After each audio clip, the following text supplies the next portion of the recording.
Welcome to Controversial and Deep Biblical Breakdown Series, sponsored by the Scorn Black Man Podcast. This is a new series on this channel, and it's for the Hebrew Israelite community. And it's going to be the top scholars that have controversial and deep biblical breakdowns or doctrines. And before we get into the show today, and then, this is an open platform, by the way. So these brothers are going to be presenting their case. I'm letting the brothers introduce themselves. YISRAYL, you want to go first and introduce yourself, and just tell the brothers and sisters how long you've been studying this truth. All right, brothers, sisters. My name is YISRAYL, and you know what I'm saying. I've been on the path, you know what I'm saying, steadfastly and constantly since 01. You know, the time when I got incarcerated. You know, it's just been a gradual advance, and independent studying, of the scriptures or whatnot, of the Hebrew scriptures. And, I just want to present, a little bit of what I've learned and what I feel Yah has given me, to share with not only the congregation of Israel, but also the assemblage, the order, the fraternity of builders that's incorporated with it. And, I'm just going to present some of that today, and hopefully we all can learn something or can use it to our benefit, and to our own knowledge. That's all I want to say. Okay, Brother Ben Daweeb, how long you been studying this truth? How long you been in the truth and studying, my brother? He must have had to walk away.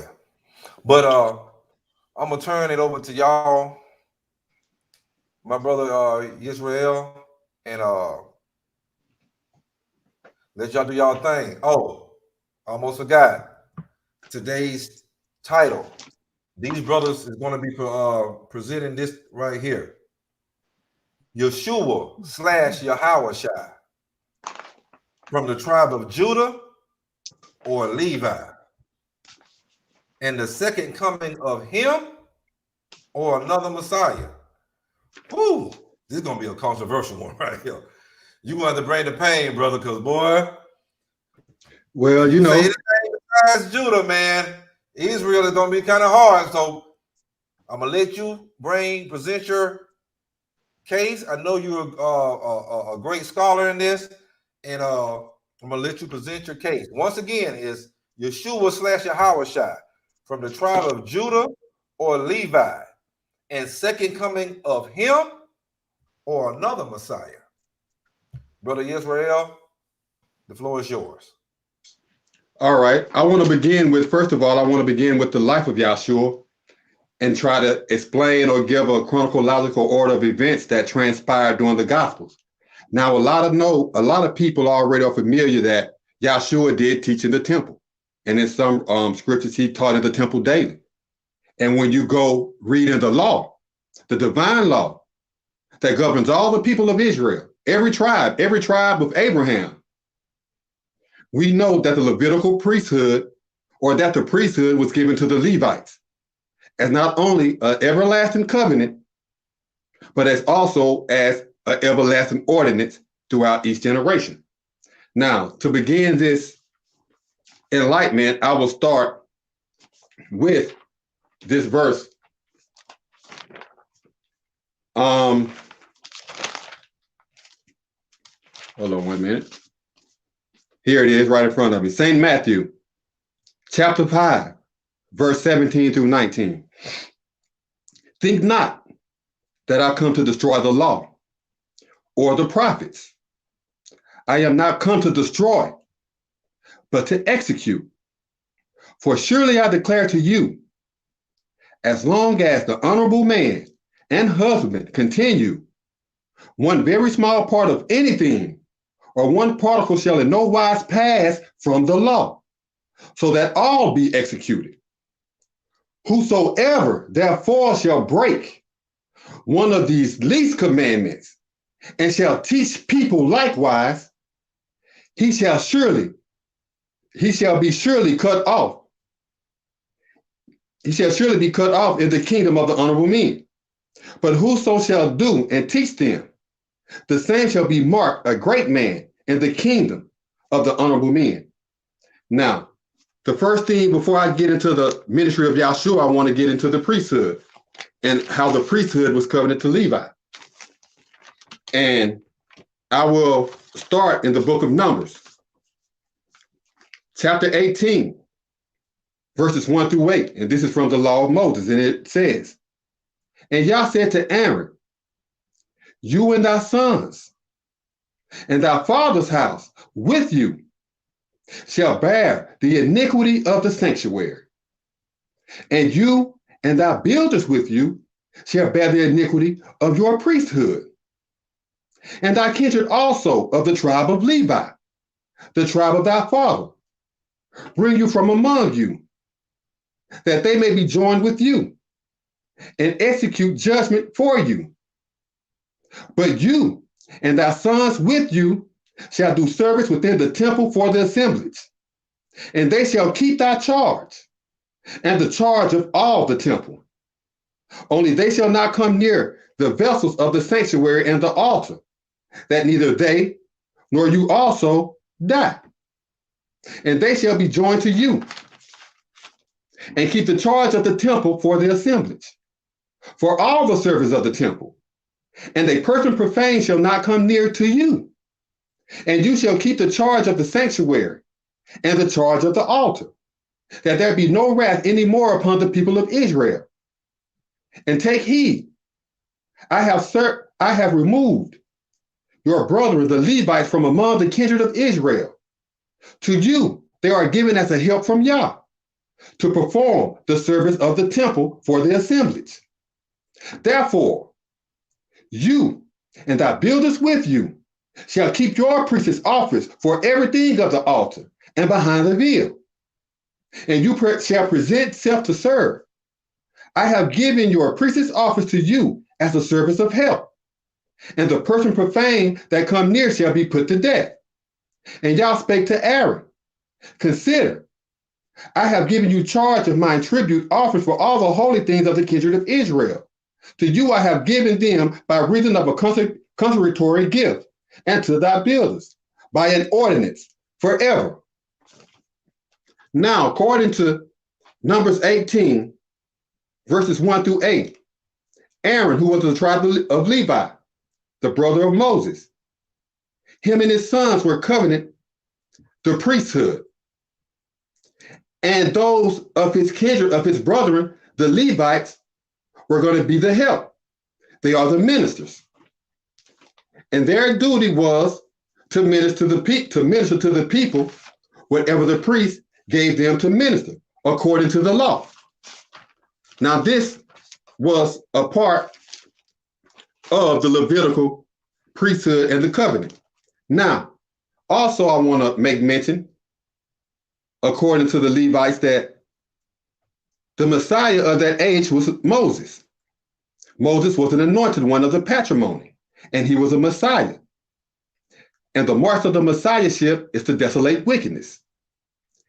And I will just rehearse a little bit of this because it will show a connection when I get into the life of Yahshua in the book of the Gospels.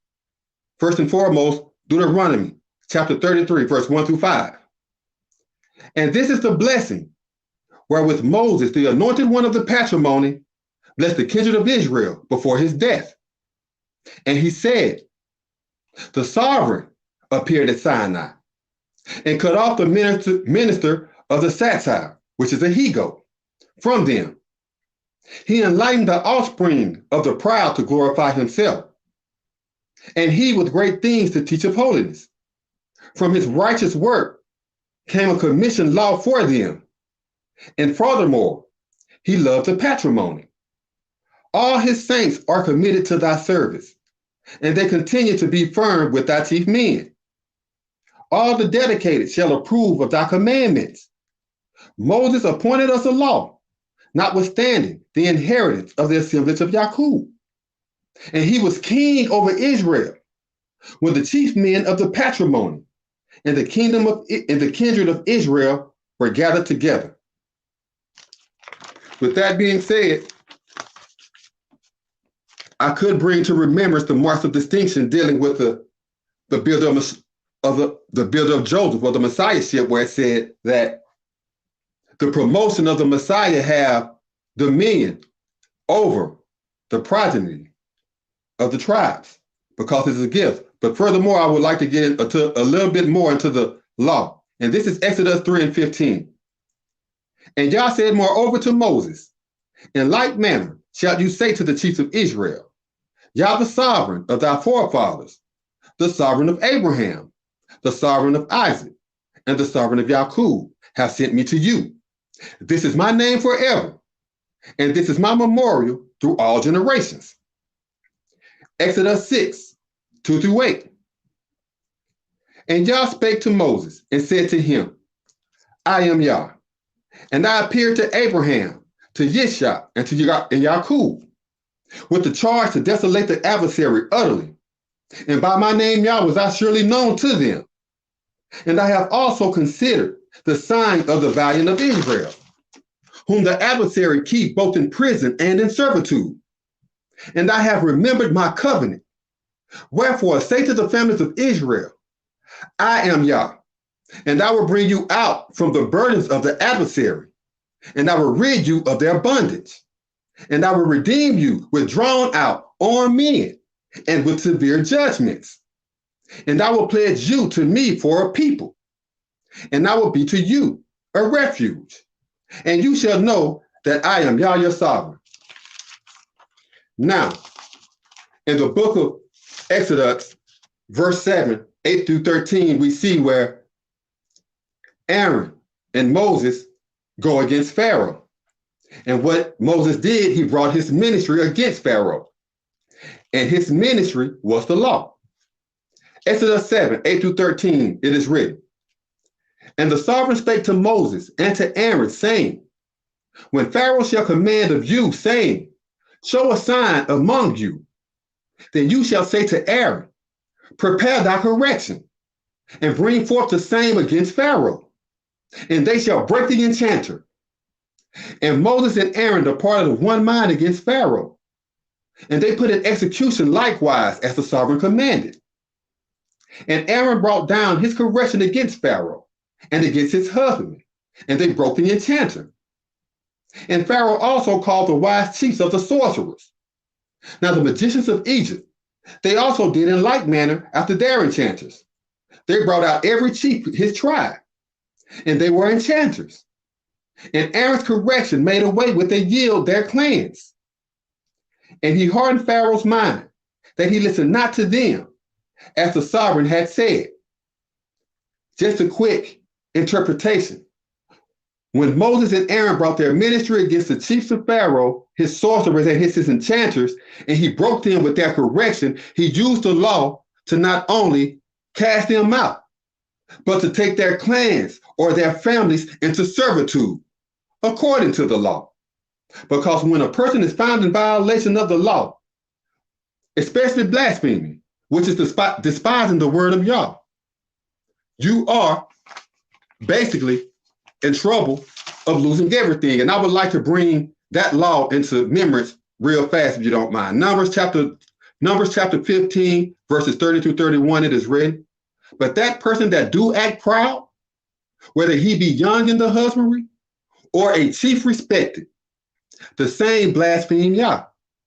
And that person shall be cut off from among his kindred, because he hath despised the word of Yah and hath broken his commandment. That person shall be utterly cut off. His iniquity shall be upon him. Deuteronomy chapter 17, verses 12-13.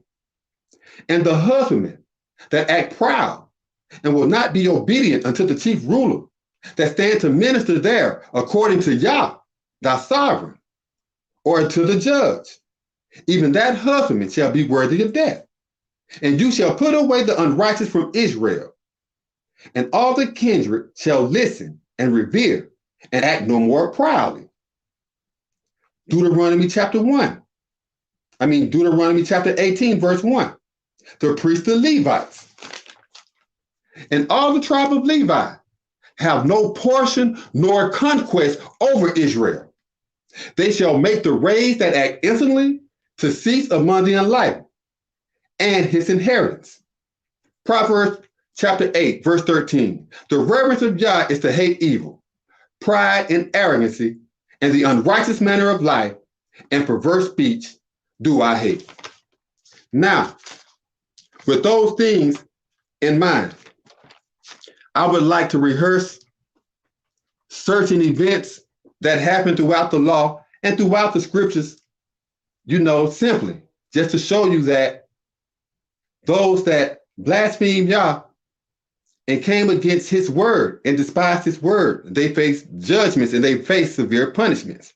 St. Mark 3, 28, 29, Yahshua said, surely I say to you, all sin shall be forgiven towards the kindred of the patrimony, and blasphemies wherewithsoever they shall blaspheme.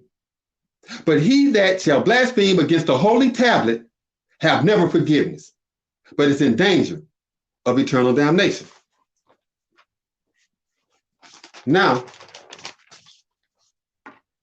this again is dealing with the Levites. And I'm just going to recall a few instances where Levi were rebellious. And as a matter of fact, it is a mark of distinction of Levi to actually be rebellious. And I would also like to bring that up. Genesis chapter 49, verse 5 through 7. Simeon and Levi are chiefs. They that which pertaineth of the unrighteous are in their lodges. O my nobles, worship not you with their necromancers. Concerning their solemn assembly, my nobles, be not you joined. For in their indignation they profaned the worthy, and in their self-will they made a perverted mason. Cursed be their mind, for it is impudent, and their zeal, for it is violent. I will disannul them with the supplanter, and remove them from having power as a prince. 1 Samuel chapter 2, verses 12, 17, and 22. Now the relatives of Eli were the Levites, one family lodging with another, where no righteous works are. The same acknowledged not Yah. Wherefore the offense of the young Levites was very great against Yah. For the Levites polluted the sacrificial presence for Yah. Now Eli was an insolent chief, and witnessed all his relatives did against all Israel, and how they lay down for sexual acts with the worthy, which is received by the builders of the lodges of the assemblage. Now, I brought that up in the last podcast about Nimrod, but right here it tells you, it shows you where to be accepted into their lodges, they actually have sex with their worthy. And homosexuality is forbidden throughout the law. As a matter of fact, I think I have Leviticus close at hand. Hold on. Leviticus chapter 18. And Yah spake unto Moses, saying, speak unto the chiefs of Israel, and say unto them, I am Yah your sovereign. After the doings of the natives of Egypt, wherein you dwelt, shall you not do. After the doings of the natives of Canaan, where I bring you, you shall not do. Neither shall you walk in their ordinances. You shall execute my judgments, and keep my ordinances, and walk therein. I am Yah your sovereign. You shall therefore keep my law and my judgments, which if a man do, he shall live according to them. I am Yah. None of you shall adduce an argument with the husband that is charged herein to preach to him, to avenge their shame. I am Yah. The impudent of thy kindred, or the disgrace of thy patrimony, you shall not avenge. They broke thy bond. You shall not avenge his shame.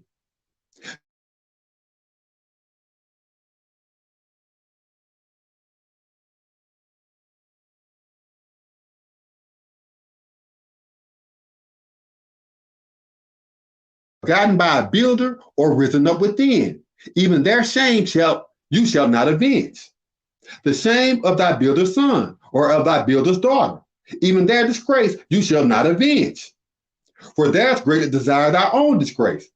The shame of thy patrimony's husbandman's son, begotten of thy kindred, he is thy brother. You shall not avenge his disgrace. You shall not expose the nudity of thy father's sister. She is thy father's near kindred by blood. You shall not expose the nudity of thy mother's sister. She is thy mother's near kindred by blood. You shall not expose the nudity of thy father's companion. You shall not come near his wife. She is like thine aunt. You shall not expose the nudity of thy daughter-in-law. She is thy son's wife. You shall not expose her nudity. You shall not expose the nudity of thy brother's wife. She is thy brother's proportion. You shall not expose the nudity of a woman and her daughter. Neither shall you seduce her son's daughter or her daughter's daughter to expose her nudity, for they are her near kindreds by blood. It is a perverse thing. Neither shall you seduce a woman with her sister to provoke her to expose her nudity, to lay together with her the selfsame time. Also, you shall not come near a woman to expose her nudity as long as she is set apart because of her uncleanness, meaning when she is on her menstrual cycle. Moreover, you shall not lie carnally with thy kindred man's wife to defile thyself with her. You shall not let any of thy seed meddle with the enlight of the king. Neither shall you pervert the work of thy patrimony. I am Yah. You shall not lie with a man as with a woman. It is an abominable thing. Neither shall you lie with an animal to defile thyself therewith. Neither shall any woman stand before an animal to lie down thereto. It is an unnatural bestiality. Defile not yourselves in any of these things, for in all this the people are defiled which I cast out before you, and the land is defiled. Therefore I do visit the iniquity thereupon it, and the land itself vomited out her inhabitants. You shall therefore keep my statutes and my judgments, and shall not commit any of these abominations. Neither any of your own tribe, nor any foreigner that dwell among you. For all these abominations have the people of the land done, which were before you, and the land is defiled, that the land spew not you also out, when you defile it, as it spewed out the people that were before you. For whosoever shall commit any of these abominations, even they that commit them, shall be cut off from among their people. Therefore shall you keep mine ordinance, that you commit not any one of these abominable customs, which were committed before you, and that you defile not yourselves therein. I am Yah your sovereign. Now, in Numbers 16, verse 1 through 2, 8 through 11, and I'll read. Now Korah, the son of Ishar, the son of Kohath, a tumultuous one of Levi, and Dathan and Abiram, the fruits of God, and On, the son of Peleth, kindred of Reuben, encouraged the tumultuous ones. And they rose up against Moses with the bloodthirsty of the Levites of Israel, 250 princes of the assembly, famous in the congregation, Levites of authority. And Moses said to Korah, listen, I implore you, you sons of Levi, consider it but a small matter to you that the sovereign of Israel have separated you from the assemblage of Israel to bring you near unto himself to perform the service of the tabernacle of Yah and to stand before the congregation to minister to them. And he have brought you near to him and all thy brethren, the sons of Levi, with you. And you desire the priesthood also, the position of the sons of Aaron, for which Yah calls both of you, and all the Levites are gathered together against Yah. And who is Aaron that you murmur against him? And Korah gathered all the crowd with them before the entrance of the tabernacle of the assemblage. And the grandeur of the sovereign appeared before all the assemblage. This is that mothership they always speak about. And the sovereign spake to Moses and to Aaron, saying, separate yourselves from among this crowd, that I may disinherit them in a very short space of time. And they prostrated with their uncle and said, O chief sovereign of the regions of all the kindred, shall the bloodthirsty Levite commit sin And will you be angry with all the assemblage? The sovereign spake to Moses, saying, speak to the assemblage, saying, depart you away from about the lodging of Korah and Dathan and Abiram. And Moses rose up and went against Dathan and Abiram, and the elders of Israel followed him. And he spake to the crowd, saying, depart, I beg you, from the company of these wicked Levites, and touch nothing of theirs, unless you be cut off by all of their sins. So they departed away from the residence of Korah, Dathan and Abiram on every side. And Dathan and Abiram came out and stood in the entrance. That's all I have for that, because I'm teaching from portions. But to show you that the marks of the distinction of Levi are correct. They are cruel. Everything that pertains to that which is unrighteous are in their lodges. Again, we'll see in the book of 2 Chronicles 36, 11 through 23, where it is written, Zedekiah was 21 years old when he began to reign, and he reigned 11 years in Jerusalem. And he did that which was evil according to the knowledge of Yah, his sovereign, and humbled not himself according to Jeremiah the prophet, speaking by reason of the word of Yah. And he also rebelled against King Nebuchadnezzar, who had made him take an oath by Yah. But he stiffened his neck, and he hardened his mind from returning to Yah, the sovereign of Israel. Moreover, all the chief men of the priests and the Levites transgressed very much by reason of all the abominations of the heathen, and profaned the temple of Yah, which he had sanctified in Jerusalem. And Yah the sovereign of their forefathers returned to them by his prophets, writing to minister early and earnestly, because he had compassion on his people and on his dwelling place. But they scorned the prophets of Yah, and despised his words, and maltreated his prophets, until the anger of Yah came against his people, and there was no deliverance. Therefore he brought against them the sovereign of the astrologers, who daily wounded their rebel Levites with a cutting instrument, with the chief of their sanctuary, and had no compassion on the young husbandman or maiden, impudent chief, or him that stooped for age. He delivered them all into his ministry, and all of the furniture of the temple, great and small, and the treasures of the temple, and the treasures of the king and his princes. All these he brought to Babylon. And they set on fire the temple of Yah, and brake down the wall of Jerusalem, and set on fire all the palaces thereof with fire, and destroyed all the beautiful furniture thereof. And them that had escaped from the cutting instrument removed he to transport into captivity to Babylon, where they were servants to him and his sons until the reign of the sovereign of Persia, to fulfill the oracle of Yah by the word of Jeremiah the prophet, until the husband had observed its Sabbaths. For as long as they suffered desolation, they observed the Sabbath, to fulfill 70 years. Now, with that aside, I would like to now get into a little bit of the ministry of Yahshua. Like I said, Yahshua was a Messiah, of course, and he was a prophet. And we know that as a prophet and a messenger of Yah, that he stood on the law.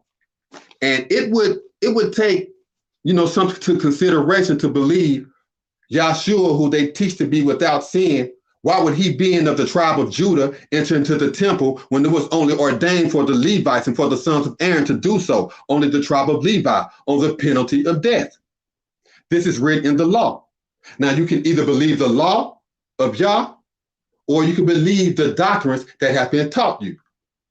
Now, from there, I just want to bring this up before I even get into Yahshua in this story. Joshua, chapter 1, verse 6 to 8. Be virtuous and of good courage, for these tribes shall you divide for inheritance the land, which I swear to their forefathers to give them.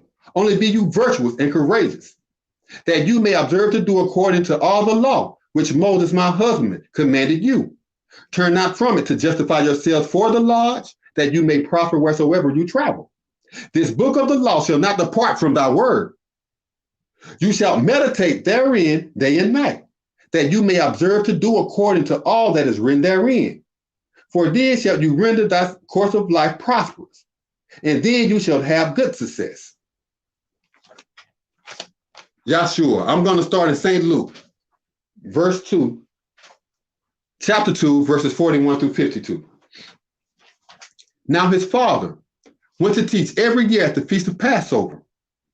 And since he greatly desired to teach because of the patrimony, he came forth to teach following the ordinance of the feast. And when he had gathered the elders, straightway they sat down, the young man Yahshua lodging behind to teach.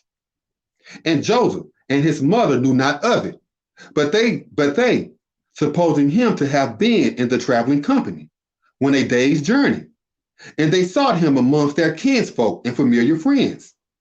And when they found him not, they turned back again to Jerusalem seeking him.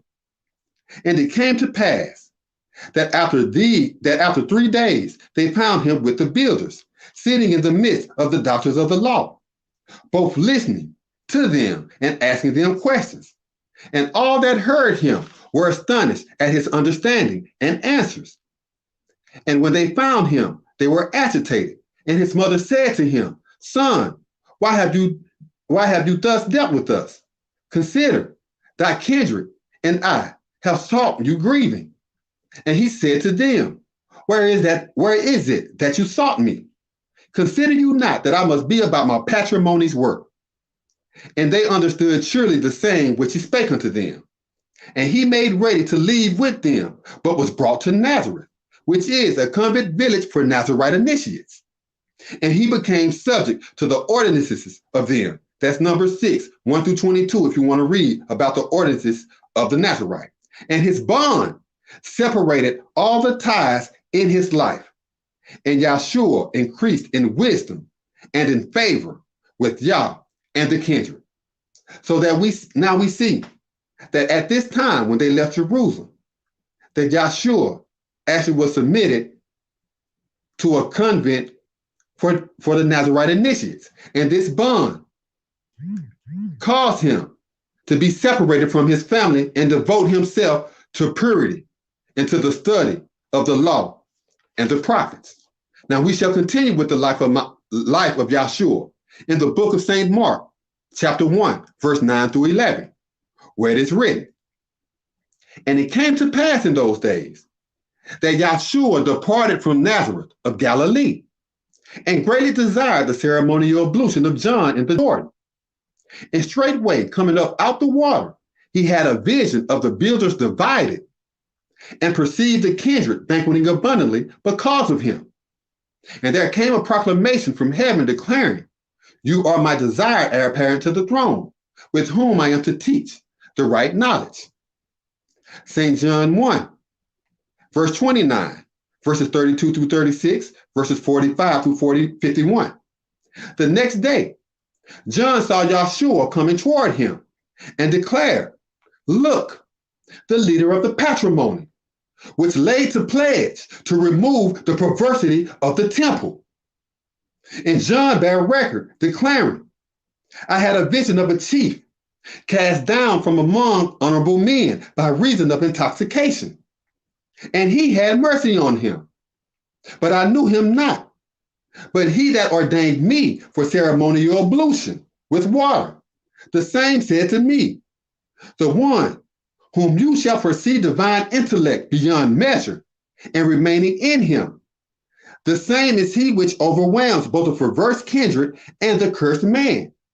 And I prophesy and bear record that this is the anointed one of the patrimony. Again, the next day after, John stood fast, and 2 of his disciples, and looking upon Yahshua as he walked, he declared, Take heed, the leader of the patrimony. Philip found Nathanael and said to him, We have found him, of whom Moses in the law and the prophets did write, Yahshua of Nazareth, the builder of Joseph. And Nathanael said to him, Can there any good prophet come out of Nazareth? Philip said to him, Come and see. Yahshua saw Nathanael coming toward him and said of him, Look, a worthy Philistine indeed, against whom none can never deal subtly. Nathanael said to him, how know you me? Yahshua answered and said to him, before this man Philip called you, when you were by the fig tree, I had a vision of you. Nathanael answered and said to him, Rabbi, you are the anointed one of the patrimony. You are the king of Israel. Yahshua answered and said to him, because I said to you, I had a vision of you by the fig tree. Believe you? You shall see greater things than this. And he said to them, surely of a truth, I say to you, hereafter you shall perceive the mockers displeased, and the magistrates of the patrimony working and subduing to restore the kindred of the patrimony. Now that was the beginning of Yahshua's ministry, coming forth out of Nazareth. But some points I want to make, because Nathanael knew in his knowledge that because Yahshua was the anointed one of the patrimony, that he was also, as the anointed one of the patrimony, he was the king of Israel, which was the same thing that was just said about Moses, where I declared about him being an anointed one of the patrimony. And as a matter of fact, I believe I still have it written somewhere, but I'll get back to it later. But I'll get further into the ministry of Yahshua. Now, this next piece of scripture will enlighten you to an overview of Yahshua's ministry. And this is St. John, chapter 1, verse 1 through 14. And listen carefully. From a chief man came an oracle, and the oracle was concerning the patrimony. And the oracle was given by inspiration of Yah. The same was committed to the chief man of the patrimony. All oracles are confirmed by him. And besides him was not any oracle confirmed that was rendered. To him was committed the manner of life. And that manner of life was the wisdom of the patrimony. And the wisdom give light against ignorance, but wickedness perceived it not. There was a builder ordained by a chief, whose work was to make supplication, John the Baptist, whom we just spoke. The same came to give warning, to bear witness for the illuminator, Yahshua, in order that the upright kindred through him might be steadfast. He was not the same illuminator, but was sent to bear witness for that illuminator. He was the true illuminator, which enlightened the worthy person that come out of Babylonia, confusion. He became committed to set at one again truthfulness, and truthfulness was restored by him, and the Roman Empire discerned him not. He translated for his chief ruler, and his chief ruler welcomed him surely. And as many as accepted him, to them taught he the ministry to become chiefs of the patrimony, even to them that were faithful concerning his charge, which were worthy, not of truthfulness, nor of the advice of the kindred, nor of a favor for a builder, but of the chief. But the oracle was determined glad tidings, and was presented to us. And we beheld this honor and ornament prepared for the beloved chief of the patrimony, a great man of kindness and truth. St. John 7, 16 through 17, Yahshua answered them and said, my doctrine is not mine, but his that sent me. If any husbandman will perform his will, he shall know of the doctrine, whether it be of Yah, or whether I speak of myself. And we know that the doctrine of Yah is this law, which is in Proverbs, verse 4, 1 through 2, where Solomon says, I give you good doctrine, forsake you not my law. St. John 17, verse 17, Yahshua says, sanctify them by thy truth. Thy word is the truth. Psalms 119, verse 142, it is written, thy righteousness is an everlasting righteousness, and thy law is the truth. Deuteronomy 6 and 25, and it shall be our righteousness if we observe to do all this law which Yah has commanded to do us. This is our righteousness, and this should be the doctrine that any person who claims Yah as their sovereign who they worship and say they acknowledge the word of Yah, then it is no way that they can disregard or despise his word, because that is blasphemy. To despise the word of Yah is blasphemy itself. Now, continuing, Yahshua said in St. John 3:19-21, and this is the condemnation, that wisdom is coming to the overseers. But the chief men loved wickedness rather than wisdom, because their thoughts were unrighteous. For every husbandman that do evil hate wisdom, neither yield to wisdom, unless his deeds should be reproved. But he that deal truly yield to wisdom, that his deeds may be made manifest, that they are husbandmen of Yah. Now, the Honorable St. John 7, verse 40-41, verse 43. The honorable of the chiefs, therefore, when they heard this saying, communed, of a truth, this is a prophet. Others said, this is the Messiah. But some communed, shall a Messiah come out of Galilee? So there was a division amongst the chiefs because of him. Remember, when Yahshua first started his ministry, and he came out of Nazareth, Yahshua had a vision, and that vision included the builders being divided because of his ministry. And this is what we are going to go into. Continuing on. St. John, chapter 9, verse 16. Therefore said some of the Pharisees, this chief is not of Yah, because he observed not the Sabbath. Others said, how can a person that is a sinner do such wondrous works? And there was a division amongst them. St. Mark 7, 6-9. He answered and said to them, well have Isaiah prophesied of you hypocrites, as it is written, these chiefs honor me through their speech, but their mind is far from me. Howbeit in vain do they worship me, teaching for the doctrines the works of Grecians. For laying aside the law of Yah, you hold tradition. You hold the tradition of the Grecians, as the ceremonial ablution of pots and cups, and many other like things you do. He said to them, full well you reject the law of Yah, that you keep your own traditionary law. St. John 10, verses 19-21. There was a division, therefore, again amongst the Jews for these things. And the agitated of them said, he have a spirit of a bad nature, and is mad. Why hear you him? Others said, these are not the words of him that have a spirit of a bad nature. Can a devil expose to infamy the knowledge of the masters? St. John 10, verse 25, 37-38. Yahshua answered them, I told you, and you believe not.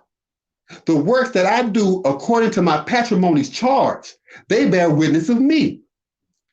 If I do not the works of my patrimony, believe me not. But if I do, though you believe not me, believe the works, that you may discern and believe that the patrimony is committed to me, and I to you. St. Matthew, chapter 21, verses 42-46. Yahshua said to them, did you ever read in the scriptures, the mason which the builders rejected, the same has become the chief man to desolate the impudent? He is Yah's benefactor, and he is set apart concerning our knowledge. Therefore say I to you, the rule of the patrimony shall be taken from you, and given to kindred bringing forth the fruits thereof. And whosoever shall come against this mason shall be destroyed. But against whomsoever he shall come, he will grind him to powder. And when the chief priests and Pharisees heard his parables, they discerned that he spake of them. But when they sought to purpose themselves against him, they feared the husbandman, because they considered him as a prophet. St. Mark 4, verse 11. And he said to them, unto you it is given to know the mystery of the reign of the patrimony, but to them that are without understanding, all these oracles are spoken in parables. St. John 5, verse 1 through 9. After this, there was a solemn feast of the Jews, and Yahshua went to minister in Jerusalem. Now there was in Jerusalem by a gate a trading stockade, which is considered by the Jewish command a wicked thing, having 100 interior piazzas. Among these gathered together many husbands that were feeble men, of masters, the crippled, the confounded, watching for the moving of a drunkard. And the priest went down at a certain time into the stockade and cast out the drunkards. Whosoever then was purposed after the commotion of the drunkards to enter in was ordered to show self upright of whatsoever business he had. And a certain husbandman was there, which had a feebleness of mind, 38 years. When Yahshua saw him tarry all night, he knew that he had been a long time in that manner. He said to him, Will you be rendered entirely useless by everyone? The feeble husbandman answered him, Master, I have no builder when the drunkards are cast out to bring me into the stockade. And while I am entering in, another more excellent enter in before me. Yahshua said to him, Rise, take up thy bed, and enter in. And from that hour, the husbandman became committed to procure truth, and took up his bed and entered. And on the same day was the Sabbath. St. Matthew, chapter 11, verse 1 through 6. And it came to pass, when Yahshua had made an end of commanding his 12 teachers, he departed there to teach and preach to their masters. Now when John had heard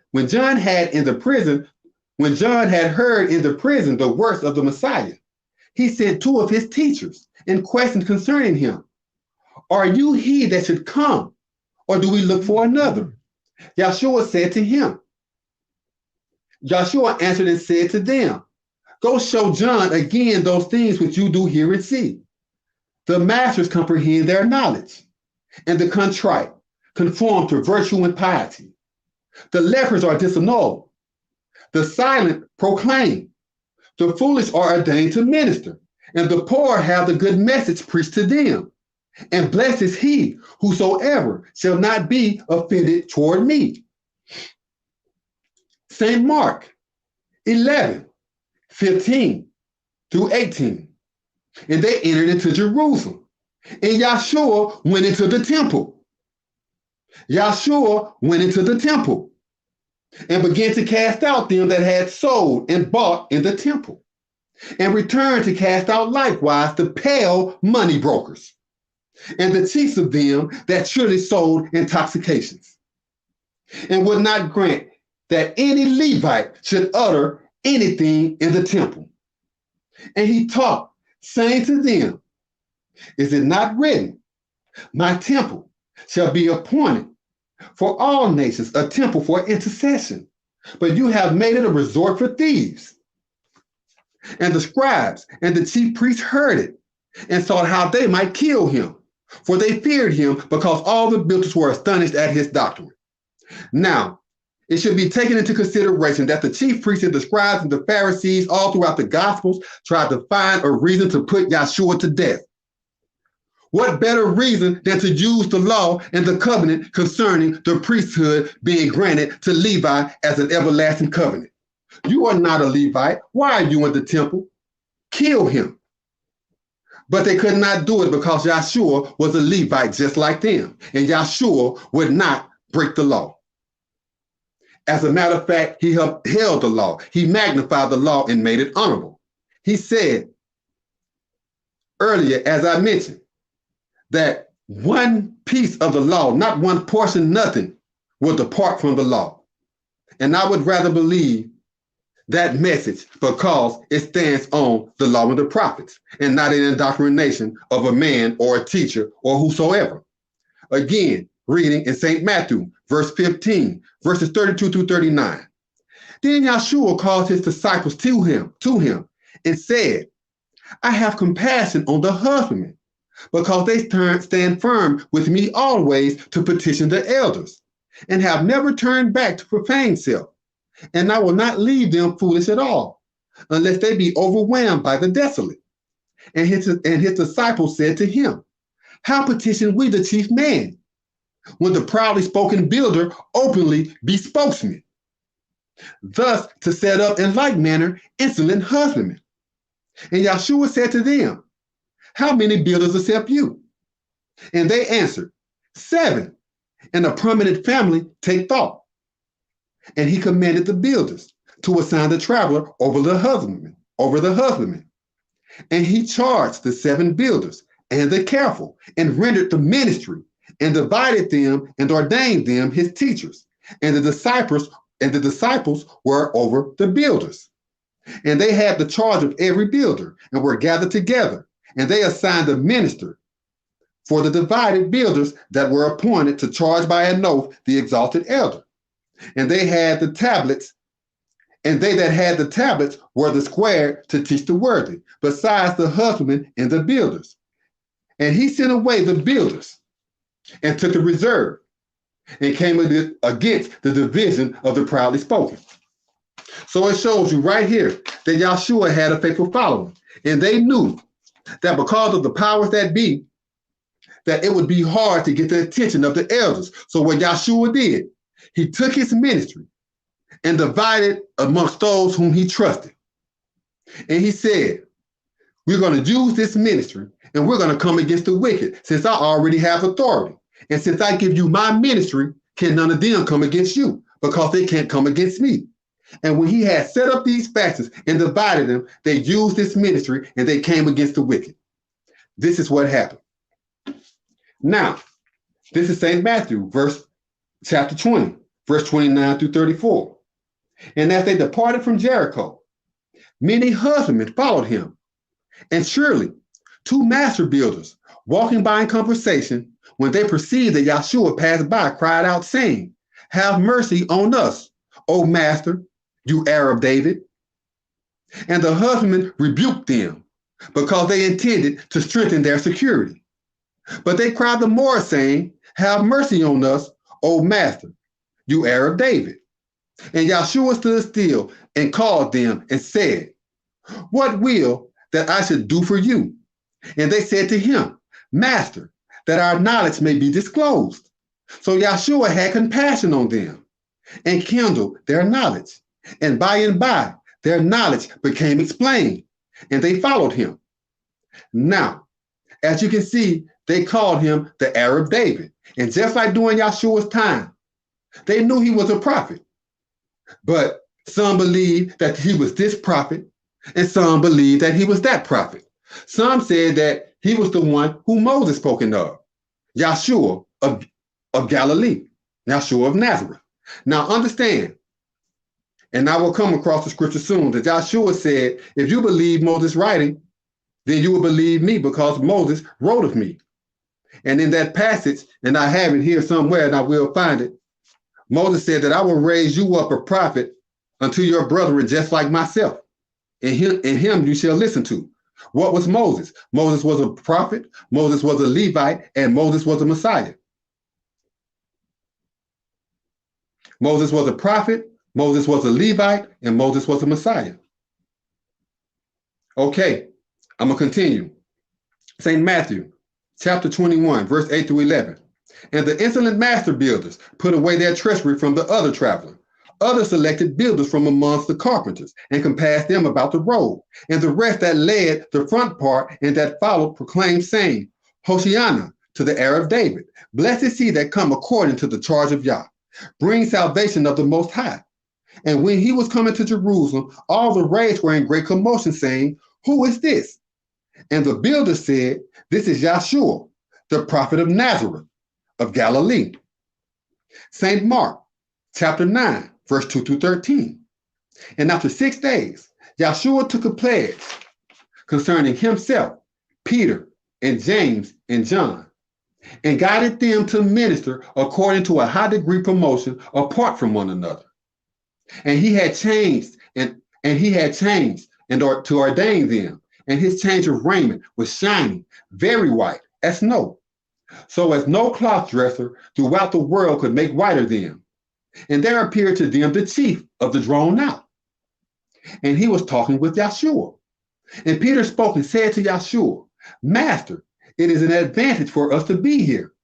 Moreover, let us set up 3 lodges, one for you and the worthy of the drawn out, and one for the chief. And he understood not what to request, for he was very anxious. And there was a darkness that overshadowed them, and the voice came from the gloom declaring, This is my desired heir, obey him. And instantly, when they had looked around about, they saw no person at all remaining except Yahshua only with themselves. And as they departed the lodge after the promotion, he charged them that they should tell no man what things they had seen, until the worthy of the patrimony were drawn out from amongst the wicked. And they kept that charge amongst themselves, questioning one with another what the cutoff of the wicked must indicate. And they asked him, questioning, Why teach the scribes that the chief must confirm the things that shall come? And he answered and told them, The chief surely shall come forth to make supplication and restore all the books. And how it is written of the anointed one of the patrimony, that he must cast down the tumultuous builders and become committed to stand against the unrighteous. But I say to you that the chief has confirmed the things that shall come, and they have come to pass according to him, whatsoever they contain, as it is written of him. Thus, Yahshua just confirmed to Peter, James, and John that the chief sovereign hath already confirmed the books that I translated and restored. Recall St. John 1. Recall St. John 1, verses 1 through 14, where Yahshua, or the overview of the life of Yahshua, mentioned that he translated for the chief of the patrimony. And I'll just repeat it again right now. What I just read for you, as a matter of fact, what I just read for you came from St. Mark. This is St. John 1 through 14 again. From a chief man came an oracle, and the oracle was concerning the patrimony, and the oracle was given by inspiration of Yah. The same was committed to the chief man of the patrimony. All oracles were confirmed by him, and besides him was not an oracle confirmed that was rendered. To him was committed the manner of life, and that manner of life was the wisdom of the patrimony. And the wisdom gives light against ignorance, but wickedness perceived it not. Again, St. Mark 9, 2 to 13. And after 6 days, Yahshua took a pledge concerning Peter, James, and John, and guided them to minister according to a high degree promotion, apart from one another. And he had changed to ordain them. And as they departed the lodge after the promotion, he charged them that they should tell no man what things they had seen until the worthy of the patrimony be drawn out from among the wicked. And they kept the charge amongst themselves, questioning one with another what the cutoff of the wicked must indicate. And they asked him, questioning, Why teach the scribes that the chief must confirm the things that shall come? And he answered and told them, The chief surely come forth to make supplication and restore all the books, and how it is written of the anointed one of the patrimony that he must cast down the tumultuous builders and become committed to stand against the unrighteous. But I say to you that the chief has confirmed the things that shall come, and they have come to pass according to him whatsoever they contain, as it is written of him. St. John 11, 45 through 13. Then the elders of the Jews, which came thereat with bitterness,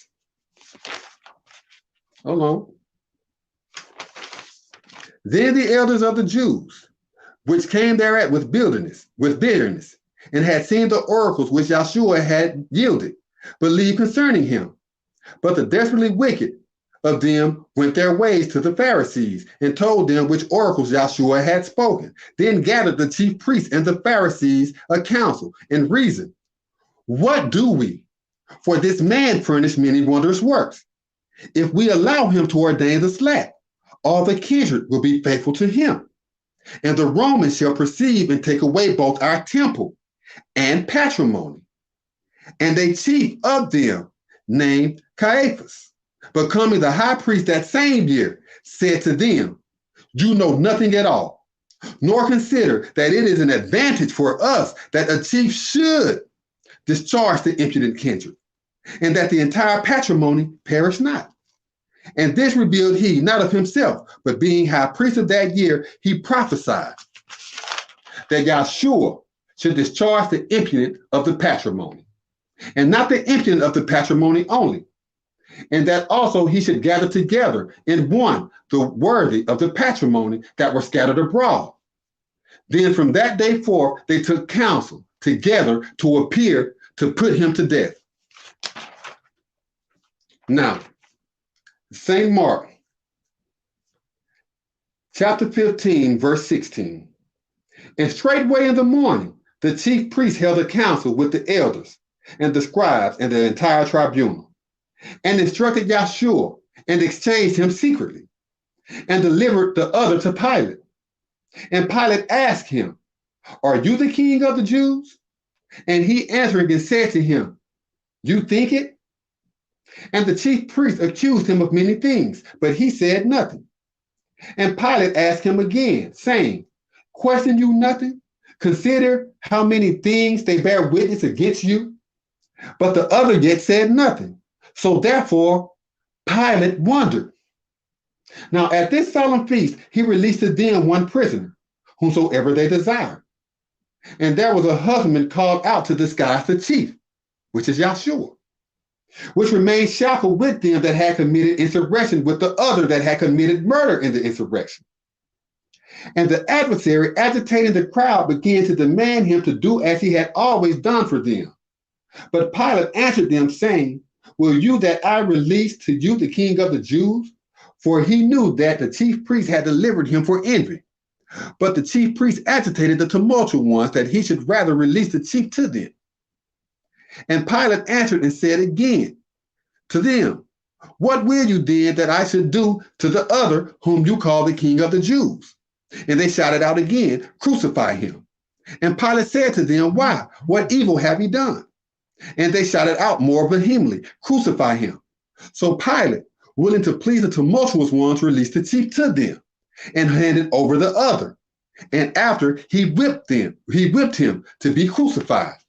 Now in this story, we find out that there was a switch made between Yahshua and Barabbas. And Barabbas went to stand before Pilate. And he was dumbfounded at the accusations that the chief priest brought before him.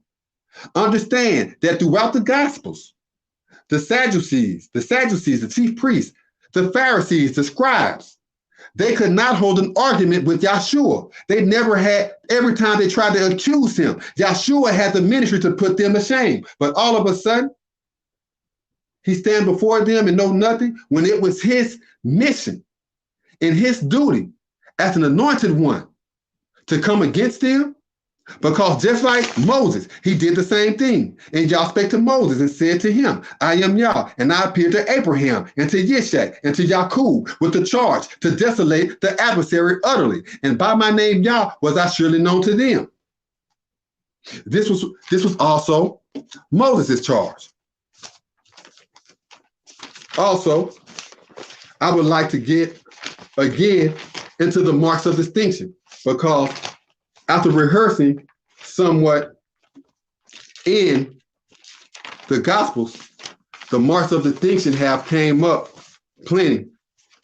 And I have it somewhere that's expounding on the marks of distinction. I did it in the first podcast, but I have it somewhere. But we know that the Levites, as a matter of fact, I find something right here that I can share with you, because I'm about to go into the ministry of another Messiah of the seed of David that is spoken of throughout the prophets. And this is not Yahshua. And this is where I ask from assistance, because I have some brothers that's on this podcast, Brother Ben Dawid, or my brother Hilltop. And it was the passage of Revelation chapter 5. I don't know if any of you have it on standby, but I would like now to get into the ministry of another anointed one, which of the tribe of Judah. But before I get into that, I would like to make a distinction and show you who the chiefs of Israel are. This is Jeremiah 2, verse 8, verse 26. The priest think not, who is the Lord? And they that manipulate the law knew me not. The pastors also transgressed against me, and the prophets for the Lord, and walked after things that do not profit. As the thief is put to shame when he is examined intimately, so are the chiefs of Israel put to shame, which are their sovereigns, their princes, their priests, and their prophets. So whenever you hear sovereigns or princes or priests or prophets or the word chiefs, these people are included as the chiefs of Israel. Their sovereigns, their princes, their priests, and their prophets. No matter of who lodge. You have the chiefs of Israel and you have the chiefs of Judah. And you also have the chiefs of Yaqub, who are of Benjamin. And we'll get into that in another podcast. But I would like to continue with Jeremiah 8 through 9, and it says, how do you reason we are wise? And the law of Yah is with us. Lo, certainly in vain he established it. The pen of the scribes is committed to lead astray. The wise builders are confounded. They are dismayed and foolish. Consider, they have rejected the word of Yah. And what wisdom is in them? Jeremiah 23, 25 through 27. I have heard what the prophets declared. They prophesy lies concerning my command, saying, I have dreamed. I have dreamed. How long shall this be in the mind of the prophets that prophesy lies? Moreover, they are the prophets of the deceit of their own understanding, which think to cause my people to forget my name by their dreams, which they tell every man to his husband, with his kindred man, as their fathers have forgotten my name for the Lord. You see, I hear a lot of Israelites use that term, the Lord or God. But it's like they don't understand that these were the name of Canaanite deities. It goes back farther than that. Even El is word 410 in the Strong's Concordance. And it can mean any deity, any deity, any deity. You know, it can mean idol. That's what that word can mean. The word Lord, we know that comes from the word Baal in Hebrew. And Baal was worshipped in Canaan. And Baal is worshipped in Israel today, the Lord. He is worshipped. Remember Elijah and the prophets of the Lord? The prophets of Baal, the prophets of the Lord are interchangeable. Just like God and El. Babylon and Babel are two compound names. The confusion of Anu. Babylon, the confusion of On. Babel, the confusion of God. In Hebrew, Babel. In Babylonian, Babylon. Those names are interchangeable. And it shows you that when On came down, he confused the commandment of Yah's ancient and noble order of builders and the families thereof. Jeremiah, as a matter of fact, I'll move on. This is St. Matthew, verse 24, verse 3 through 31, 37 through 39. And as he abided with an honorable man that was prominent, the disciples came to him privately, questioning, tell us, when shall these oracles come to pass? And what shall be the sign of thy revelation? Not coming, because he's not coming. What is the sign of thy revelation? What is the sign that your oracle shall come to pass? That word coming is word 602 in the Greek dictionary of the Hebrew Concordance. If you look up word 602 for the word coming, you will see that it also means revelation. And what shall be the sign of thy revelation? And the end of the Roman Empire. And Yahshua answered and said unto them, take heed that no chief deceive you. For princes shall come with my character, declaring, I am anointed, and shall deceive the tumultuous. And you shall witness likewise wars and reports of wars. See that you be not agitated, For these things must come to pass, but the revolution is not yet. For community shall stir up against community, and realm against realm, and there shall be hunger and diseases and commotion within many prisons. And all this is the beginning of anguish. Then shall they sentence you hereafter to be confined, and shall wound you. And you shall be hated both of the perverse kindred and the chiefs for my work's purpose. And then shall the discomfited become entrapped, and shall betray one another. And many false prophets shall rise up, and shall lead astray the tumultuous. And because the condemned shall increase, the friends of the tumultuous shall mourn the cast out. But he that shall endure with the upright, the same shall be preserved alive. And this manner of life of royalty shall be preached in truthfulness as a witness against the chiefs. And then the revolution shall happen. When you therefore shall perceive the abomination that make desolate, spoken of by Daniel the prophet, ceased according to the holy tablet. Whoso have knowledge, let him understand. Then let them who are committed to the ordinance lift up a standard among the raised. Let him which stand out among the risen never put aside to teach the worthy the commandment of his patrimony. Neither let him which is among the pure turn back to pervert his judgment.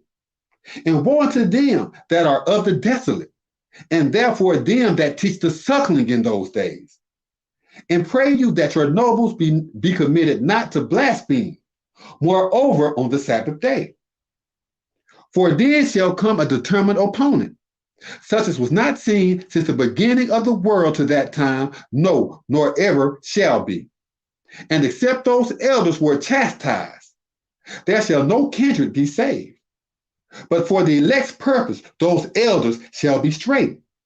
Then if any chief shall say to you, look, here is the Messiah, or there, believe him not.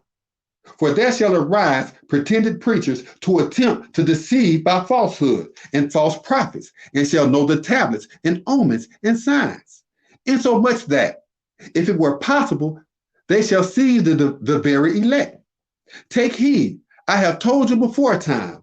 Wherefore, if they shall say unto you, look, he is in prison, recall of a truth the family descent. Look, he is in the secret chambers, believe him not. As when the luminary go to war with the eastward builder, and set on fire even both the firmament and the west, so shall the revelations of the anointed one of the patrimony be like. For wheresoever the idolatrous image is, there will divine judgment be directed likewise. Pausing there a moment. Wheresoever the idolatrous image is, there will divine judgment be directed likewise. What is the adulterous image? The adulterous image, according to the scriptures, is a statue of a he-goat. And the enchanters of the chief of Israel used this statue in a ceremony to conjure the he-goat up from the abyss. I mean, according to the scriptures, because I never participated in it, and I never could because I'm not in the lodge. But evidently, this is going on in the lodge and it's still taking place. Verse 29, by and by, because of the adversary of these same elders, shall the luminary be hid, and the steadfast shall surely use aright his wisdom. But the princes shall be judged with the lofty, and the competency of the builders shall be shaken. And then shall appear the omen of the anointing one of the patrimony among the honorable men. And then shall all the kindred of the husbandry ponder, and they shall discern clearly the reign of the anointed one being revealed to the princes of the honorable men to minister and strengthen the nobles. And they shall send out their messengers with a great tale of suretyship. And they shall gather together their elect with the squared minds, from the husbandman upright of the raised up to the other. And as the days of Noah were, so shall also the pupil of the anointed one of the patrimony be. For as in the days that were in conjunction with the inheritance, the same were overcoming and giving to change, enduring and ministering to give light, until the honorable men of Noah entered into the ark, and dissembled not while the cleansed abided, and helped them all advance. So shall also the pupil of the anointed one of the patrimony be. Now, I want to briefly discuss. This is a scripture that is normally used to justify Yahshua being of the line of David, but I just want to show you that it's actually not. This scripture that I'm about to bring is not referring to Yahshua. Actually, it's an oracle inside the Gospels. Just like there are many oracles inside the Gospels that actually don't pertain to Yahshua. And these oracles actually pertain to a future event. And I will share this with you. This is St. Luke, verse 3, chapter 23 through 38. And this oracle is concerning the seed of David, this Messiah of David, not Yahshua. Listen. And the chief himself yielded to become committed about 30 years of age, being faithfulness to be accounted, a chief that increased more and more, which was the anointed one to desolate Eli, the high priest, which altogether blasphemed for idols, who was the chief of the Levi, that used the tumultuous ones to desolate the king, who was the chief that oppressed, which coveted the anointed one that increased more and more, who was like a chief of chiefs, whithersoever was committed the valiantest of the burdensome, who followed the anointed one, seeing the pity, that became the worthy of the chief, whomsoever had the spark likewise to endure, whomsoever was the chief of Maat, after desired to take counsel of the chief, which was committed the valiantest for the proclamation, which are the worthy that increase more and more, who beacon the chief of the ministry, that followed the anointed one to desolate the pervert, just like Yahshua had a group of men. This chief, this anointed one that is spoken of, he was in a place of incarceration, and it's telling you about his life, and it's telling you that his ministry was against Eli, the high priest, someone who is in the husbandry of Israel, represents or symbolizes this Eli, the high priest. And he blasphemed for idols. That means he spied down the idols, and he is a chief of the Levi. And as being so, homosexuality is practiced in their lodges. But why? Because the word of Yah says so. And I believe it. And I know that some of you about there also believe it.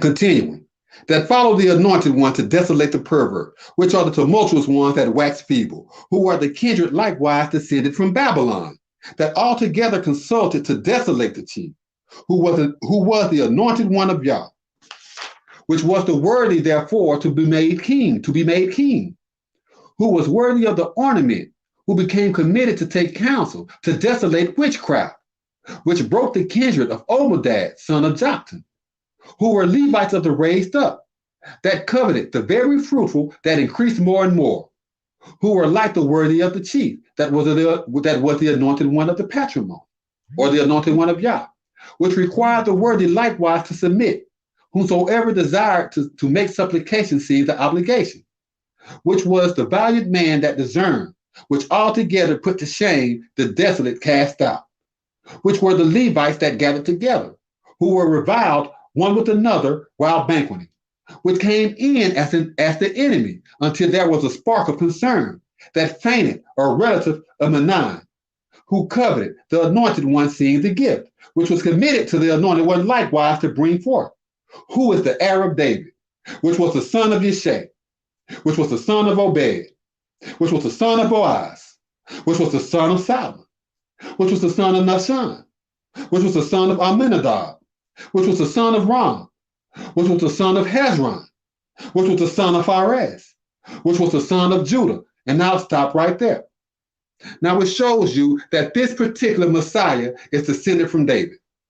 And we know that Yahshua was conceived not by the Holy Spirit. The word holy means pious. Spirit, ghost, or the Holy Ghost also means man. Holy Ghost means pious man. you will see that the word ghost is word 5,315 in the Hebrew Aramaic dictionary. And amongst other things, it means discontented, it means man, it means appetite, it means soul, it means tablet. It means all those things. Now, continue. This is Yahshua. And Yahshua said in Mark 12, 35 to 37. And Yahshua answered them and said, while he taught in the temple, why say the experts of Mosaic law that a Christ is the son of David? For David said himself in the holy tablet, Yah said concerning my reverence, continue in my perfect work until I make thine enemies thy subjects. David therefore himself called it reverence. How is that then his son? The scripture that Yahshua was referring to is Psalm chapter 110, which is written. Yah said concerning my reverence, continue you in my perfect work until I make thine enemies thy subjects. Yah shall send the support of thy builders from the desert. Rule you with wisdom to desolate thine enemies. Thy kindred shall be pleased with the elders to desolate thy valley, to the honor of the saints, out of compassion for the enlightened. You desired the covering of thy reproach. Yah hath desired and will not regret. You are the chief ruler by means of truthfulness, according to the divine law of righteousness. The reverence for thy perfect work shall designate us, sovereigns among the enlightened, to desolate his transgressors. He shall judge among the tribes. He shall complete the desolation of the wicked idolatrous images.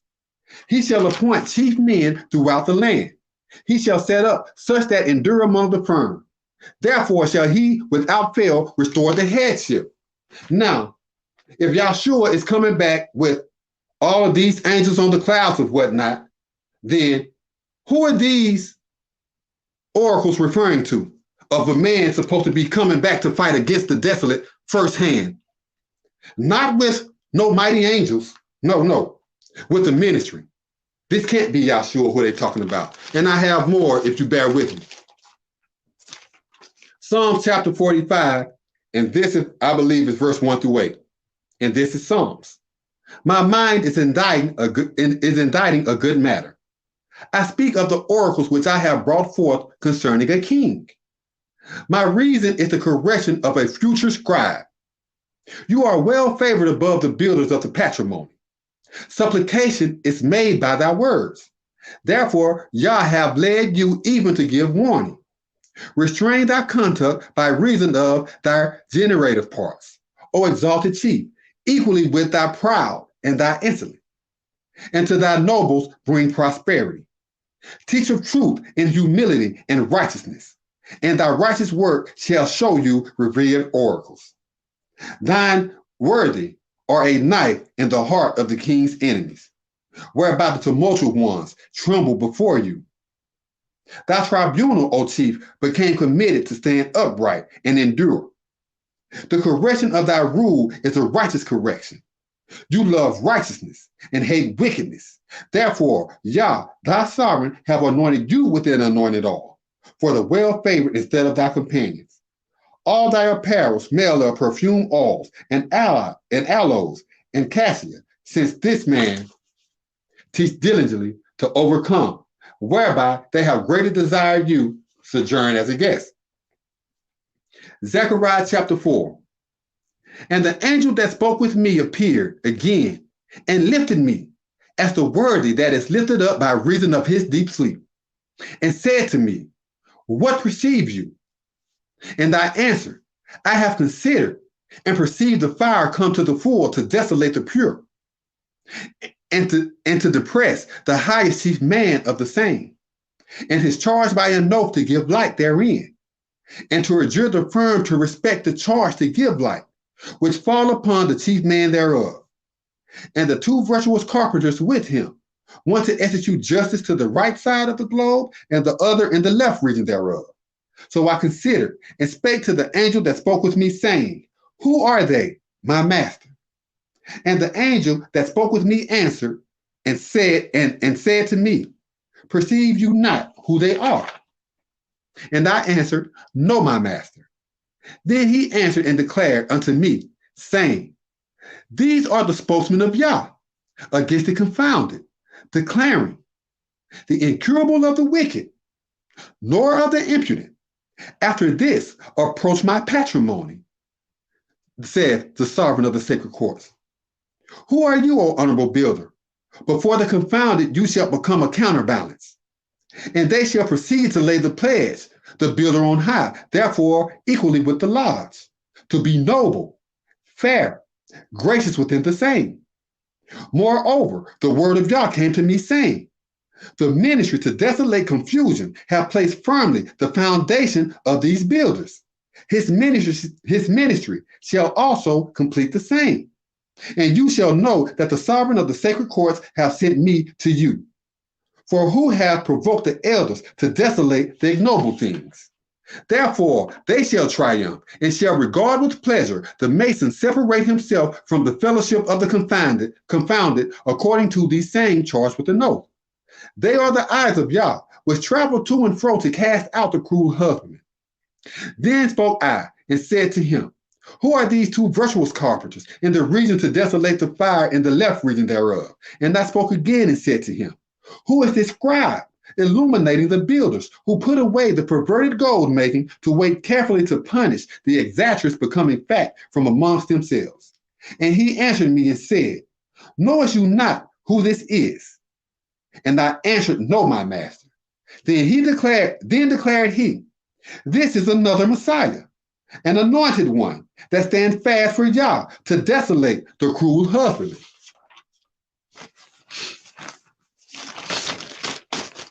I have more.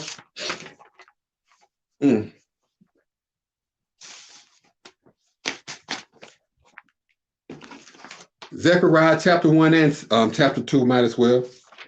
I'm just going to recite these before I go into more scriptures about David. In the 8th month, in the 2nd year of Darius, came the word of Yah to Zechariah, son of Barachiah, the son of Iddo, the prophet, declaring, Yah has been very displeased with your chiefs. Therefore speak you to them. This said the sovereign of the sacred courts. Return you unto me, command the sovereign of the sacred courts, and I will avenge concerning you. Declare the sovereign of the sacred courts. Be you not as your forefathers, unto whom the former prophets had assembled, declaring, this command the sovereign of the sacred courts. Turn you now from your evil customs and from your unrighteous acts. But they did not obey, nor listen unto me, said Yah. Your forefathers, where are they? And the prophets, do they live forever? And my commandments and my ordinances, which I commanded my husband, the prophets, did they not warn the impudent of your kindred? But they replied and said, alike as the sovereign of the sacred courts is determined to do unto us, according to our customs and according to our acts, so shall the same be recompensed unto us. On the 24th day of the 11th month, which is the month Sabbat in the 2nd year of Darius, and came an oracle of Yah to Zechariah, the son of Barachiah, the son of Iddo, the prophet, pronouncing, I had a dream of the night, and perceived the Grecian dispatched to the Red Sea cavalry, and he set up among the myrtle trees they used to take counsel. And with him were bound the Mediterranean cavalry, speckled in white. Then I questioned, O my master, who are they? And the angel talked with me and said to me, I will show you who they are. And the man that stood by the myrtle tree spoke and said, these are they whom Yah shall have utterly cast down to take away the impudent and the pervert out of the husbandry. And he told the angel of Yah that stood among the myrtle trees and said, I have followed the impudent and the pervert of the husbandry, and certainly every husbandman remained feeble and is perpetually perverted. Then the angel of Yah spoke and said, O sovereign of the sacred courts, how long will you not have mercy on the teachers and on the masters of the Jews, against whom you have purpose to trouble, thus to mark and cast together the perverts? And Yah answered the angel that talked with me concerning the upright builders, and the abode appointed to him. So the angel that communed with me said unto me, proclaim you, declaring, this said the sovereign of the sacred courts, I am provoked to jealousy by means of Jerusalem and because of Zion with a great jealousy. And I am surely very enraged with the Gentiles that are against the builders. For I was surely a little angry, but they helped to hasten the tribulation. Therefore, this declare Yah, I am come back to the teachers with compassion. My temple shall be built by the same, promised the sovereign of the sacred courts, and the pledge shall be given by the teachers.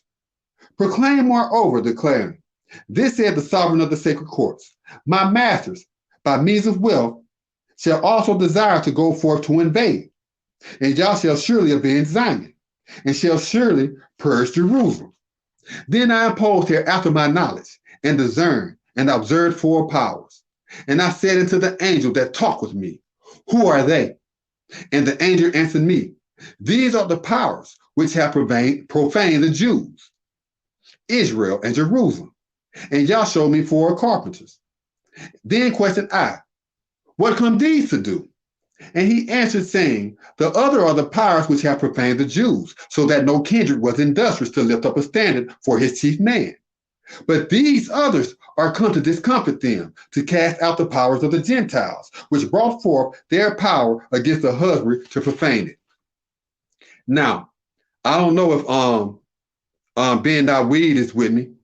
Are you there? No, he's not there. He had bad service from the get-go. He never did, you know what I'm saying, was able to come back in, but he's in the chat. But Do you? Okay. I couldn't read it. I couldn't hardly read it. Okay. Well, I did have Revelation 5, but it was sent to me on the phone and I didn't have a chance to copy it down. But if you take a look at Revelation chapter 5, it will tell you that there is a chief man, and this chief man comes from the tribe of Judah.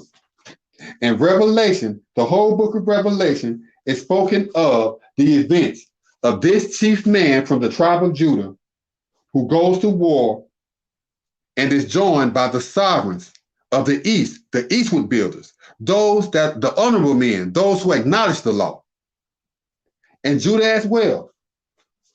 It shows that this are the events that will happen with the Messiah that is descended from David, of the seed of David. But I will continue and I will offer more enlightenment right now. This is Zechariah chapter 2. I brought forth my knowledge again and considered and contemplated a builder of great stature, take a pledge because of his ministry. Then said I, where go you? And he said unto me, to charge the teachers, to see who is persuaded therein, and who is slack therein. And behold, the angel that spoke to me went forth, and another angel came forth to meet him, and said to him, go, speak concerning the same worthy builder, declaring, the teacher shall be divided as young bullocks without fences, because of the princes of the patrimony, and the foolish therein. And I, declare Yah, will be unto him an army that consume round about, and I will be the glory of the carpenters of him. Woe, lamentation, go forth, and make haste unto the nations of the north, command Yah. For I have condemned you surely, to render sure that the squared men desolate the removed, declare Yah. Save thyself, O overseer, that lodge with the Grecian of Babylon. For this declare Yah, the sovereign of the sacred courts. Because of the proud have he sent me against the Gentiles, which oppress you. For they that plague you, plague the people of his favor. For take heed, I will direct my terror against them, and they shall be destroyed by their bondmen. And you shall know that the sovereign of the sacred courts have sent me. Sing praise and rejoice, O builder, for the truthfulness. Sing praise and rejoice, O builder, for truthfulness. For behold, I come, and I will lodge with the carpenters of you, declared Yah. And the honorable men shall be joined to Yah in that day, and shall be my people, and I will lodge with the carpenters of you. And you shall know that the sovereign of the sacred courts have sent me to you, and Yah shall make to possess the Jew his inheritance in the Holy Land, and shall dispatch the teachers to bear witness. Sing praise, O upright country, unto Yah, for he is exalted up by reason of his appointed lives. This is Deuteronomy chapter 32. And actually, I copied it from a rough draft, but I will give you of it as I will. Verses 1, 3 through 6, 9 through 10, 15 through 18, and 28 through 33. This is Deuteronomy chapter 2. And this speaks about the chiefs of Israel. And after that, I will go more into the Psalms of David. Hey, Brother Dawid, give me a mic check. Okay. Brother Dawid, give me a mic check.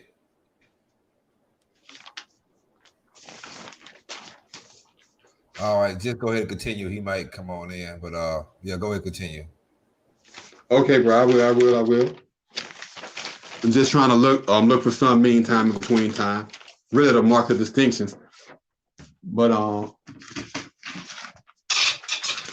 we got about 55 minutes. 55. Well, you know what, bro? I have faith. I'm just gonna read for the most part, and it will for the most part explain itself. But before I get into David, I want to show that David was also Messiah real fast, and I will just do this real briefly. And this is Psalms chapter 8, verse 3 through 6. When I consider thy heavens, the work of thy fingers, the moon and the stars, which you have founded. What is mankind that you are mindful of him, and the anointed one of the patrimony that you care for him? For you have made him a little lower than the angels, and have crowned him with majesty and honor. You appointed him to have dominion over the teachers of thy ministry. You have placed all things under his headship. Psalm chapter 2, verse 2 through 3, verses 6 through 7. The sovereigns of the husbandry esteem themselves, and the princes take counsel together against Yah and against his Messiah, saying, let us dissuade their chief men to deal wisely, and remove away their pledges from us. Yet I have attained my rule by reason of our holiest promotion as overseer. I will make plain the royal statute. Yah has declared to me, you are my anointed one. This day I have delivered you. Psalms chapter 18, verses 49 through 50. It is written, therefore will I give thanks to you, O Yah, before the heathen, and sing praises to thy name. Great deliverance give he to his king, and showeth mercy to his Messiah, to David, and his seed forevermore. 2 Samuel chapter 23, verses 1 through 2. Now these are the last words of David. David, the son of Jesse, said, and the chief who was raised up on high, the Messiah of the patrimony of the Yaakov. And the sweet psalmist of Israel said, the inspiration of Yah spake through me, and his manner was in my conduct. So those are passages in Psalms that David acknowledged himself as a Messiah, and where the scriptures speak that he was a Messiah, and there was a covenant made with him, that there will not fail a Messiah to rule on the throne of David, just like there will not be a courageous Levi to carry out and to carry out judgment and to remove the tumultuous of the temple.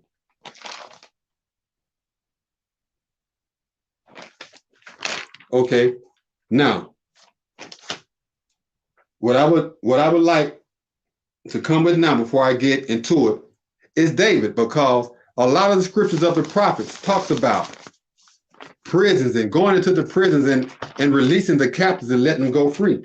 Well, yes, it is spoken a lot of in the prison, and it is concerning the seed of David, because that is his work, that is his work. This is his future movement. His movement shall be a revolution, and this revolution will be against the wicked and against the West, and eventually the Roman Empire.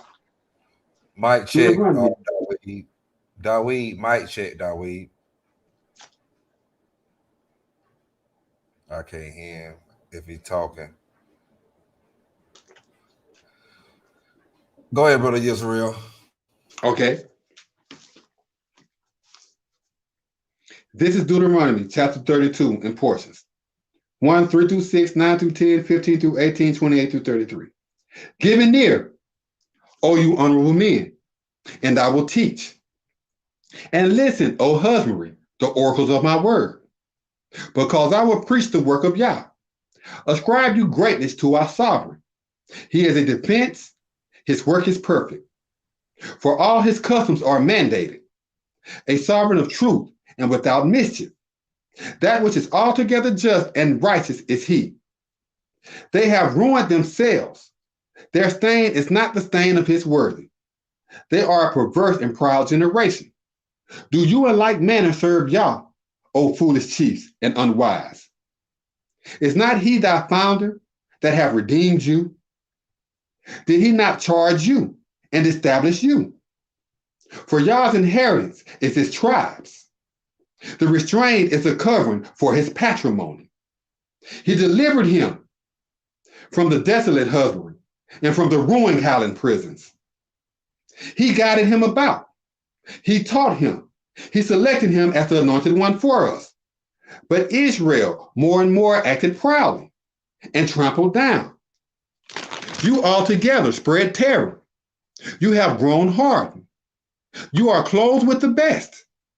Then they cast off Yah, which established them, and lightly esteemed the refuge of his safety. They provoked him to jealousy with strange idols. By reason of abominable customs provoked they him to rage. They sacrificed to the he-goat, not to Yah, to idols whom they acknowledged surely, to created idols that the West set up hereafter, whom your chiefs revered surely. Of the refuge that begat you, you are unmindful. You have forgotten the sovereign that formed you, for there are chiefs lacking likewise a plan. Neither is there any argument in them. Oh, that they were wise, that they understood this, that they would discern the latter end. How should one overthrow 1,000, and the lawgiver make 10,000 to hide, except their viciousness had ruined them, and the sovereign had locked them up? For their most stronghold is not our refuge, even our enemies themselves being the judges. For their princes are of the vintage of Sodom, and of the husbandmen of Gomorrah. Their immature grapes are immature grapes, therefore bitter. Their testicles altogether a perfumery. Their slime is like the venom of serpents, and the deadly poison for contortions. And Moses returned and rehearsed all the oracles of his prophecy in the ears of the worthy. He and the deliverer and anointed one that resprouted. Zechariah 12. No, before I get into that, before I get into Zechariah 12 and 8, verse 12. Mic check that weed. Can you hear me? Yeah, we can hear you now. You want to read Revelations 5 for you real quick? Do you have it stand by? I have it right here. Spit it, brother, if you don't mind. I have it right here with me. If you don't mind, speak it, please. I can't. Can y'all hear me? Because I can't hear y'all. We can hear you loud and clear. Yes, we can hear you. Yes. Chapter 5 for you real quick. Y'all ready? Bring it on, and I'm gonna come after you. It says, and I dreamed beside the right hand of him that sat among the tribunal, a book written to give warning and set one again. It said it one again, the patrimony sealed to hide complete understanding. And I saw a chief teacher renowned among the race say, who is worthy to unveil the book and to unravel the understanding therein? And no husbandman of the race, nor in the world, nor a master builder was able to unveil the book, neither discern clearly the purpose. And I bemoan the carpenters, because no kindred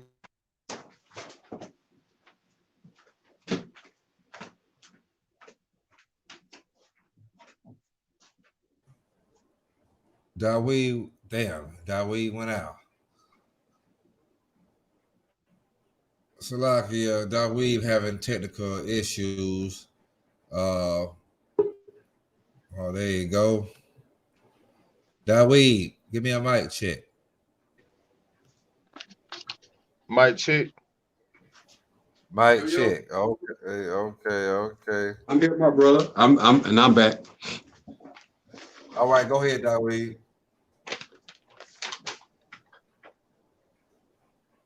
It said I was unable to unveil the book. Excuse me, nor in the world, nor master builder was able to unveil the book, neither discern clearly the purpose. And I bemoaned the carpenters, because nor kindred was found worthy to unveil and understand the, or discern clearly the purpose at one of the members of the celestial council saith unto me, bemoan not, a chief of the tribe of Judah, of the same mind as David, has prevailed to unveil the book and unravel the complete understanding therein. And I beheld, and lo, and among the carpenters of the tribunal of the 4 desert dwellers, and in the midst of the elders stood up a leader like he had been afflicted, having full hair of head and complete knowledge, which is the charge by an oath, the chief of the patrimony, enter in for all the husbandry. And he come forth and took the book out of the hand of him that sat among the tribunal.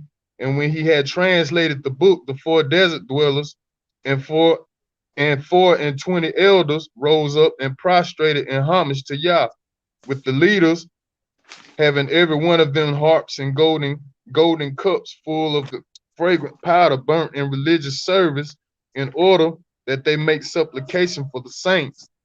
And they celebrated Yah in song in front of the honorable man, declaring, thou were worthy to translate the book and unveil the understanding therein. For you greatly desired to make supplication and became committed to deliver our impudent builders with thy truthfulness by reason of complete knowledge, and in Hebrew tongue and their trade and tribe, and have established us before our adversary sovereigns and priests, and we shall reign on earth.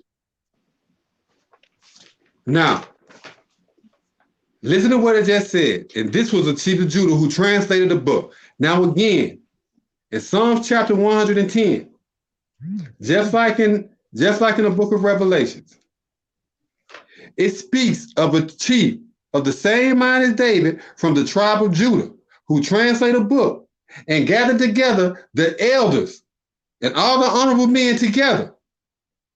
And through that book that was translated, they became the sovereigns and honorable people and the authority of the earth. Now remember Psalms chapter 110. Yah said concerning my reverence, continue in my perfect work until I make thine enemies thy subjects. Yah shall send the support of thy builders from the desert, rule you with wisdom to desolate thine enemies. Thy kindred shall be pleased with the elders to desolate thy violent, to the honor of the saints out of compassion for the enlightened. Yah desired the covering for thy reproach. You desire the recovering for thy reproach. Yah hath desired and will not regret. You are a chief ruler by means of truthfulness, according to the divine law of righteousness. Thy reverence for thy perfect work shall designate us sovereigns among the enlightened to desolate his transgressors. He shall judge among the tribes. He shall complete the desolation of the wicked idolatrous image. He shall appoint chief men throughout the land. He shall set up such that endure among the firm. Therefore, he shall without fail restore the headship. Now we're going to get back to this marks of distinction of Joseph and of Judah. Genesis chapter 49, verse 22. Recall Yahshua's ministry.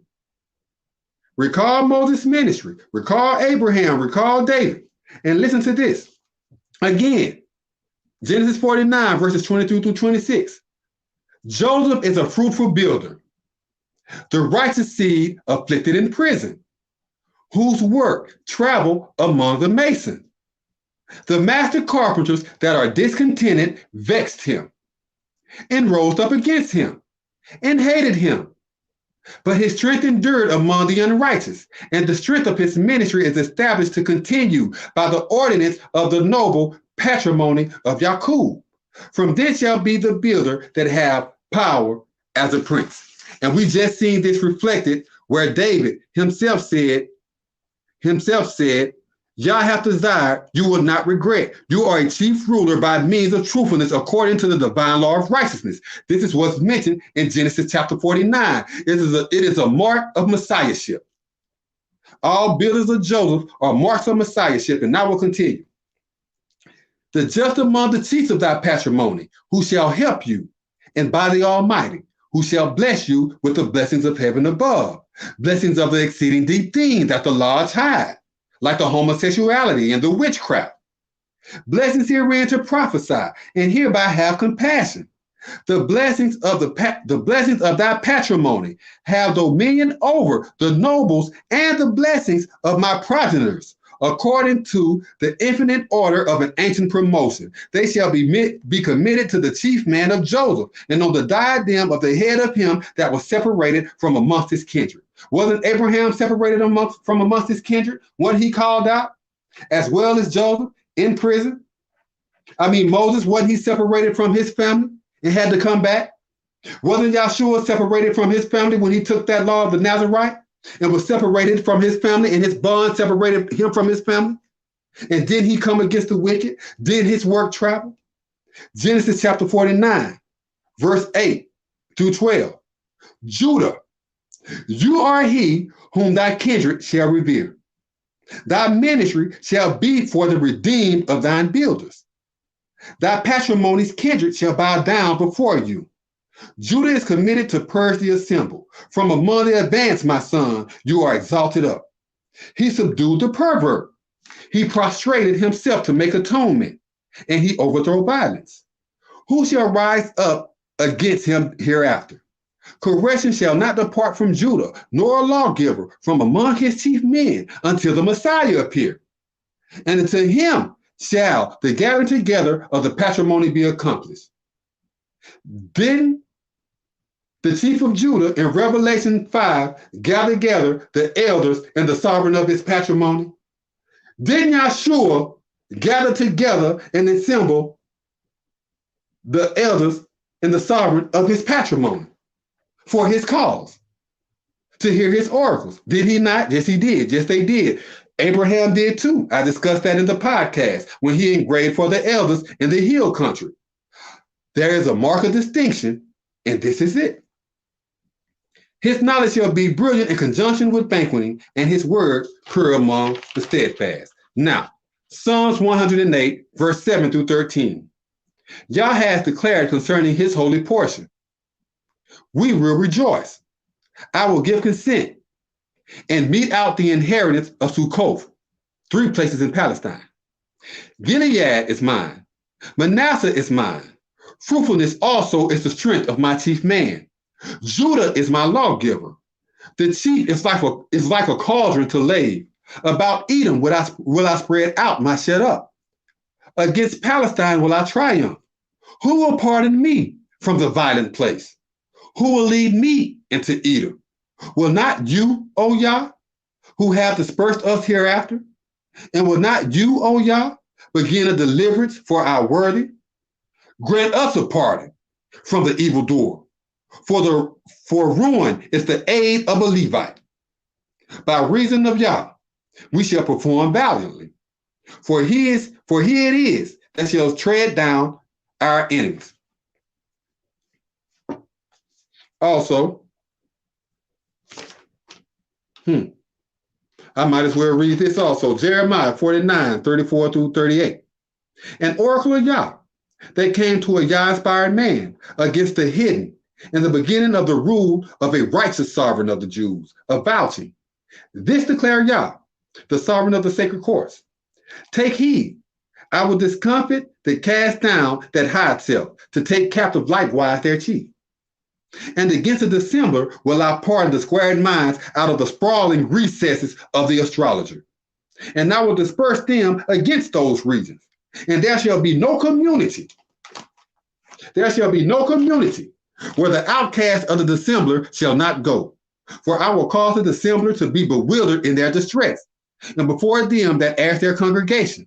And I will ascribe an infamy to them. Moreover, the impudent person, declare Yah. And I will impose a murder cry against them. until I have terminated them.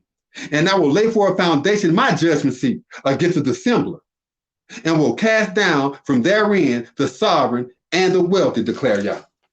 So as you can see, this person who the scriptures are talking about,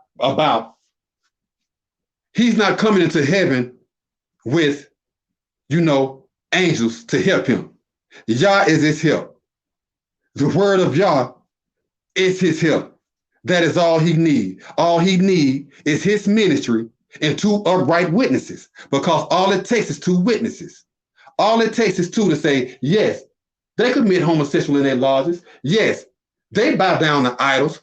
Yes, they take families into servitude, not according to the way of Yah. How many people have family in servitude right now, or whose fathers being cast out and their families have been taken into servitude, but yet these other people, these chiefs, or whoever they are, can violate the law and do whatever they want to, and no recompense is brought against them? Whoever said they was above the law? I know that this law didn't.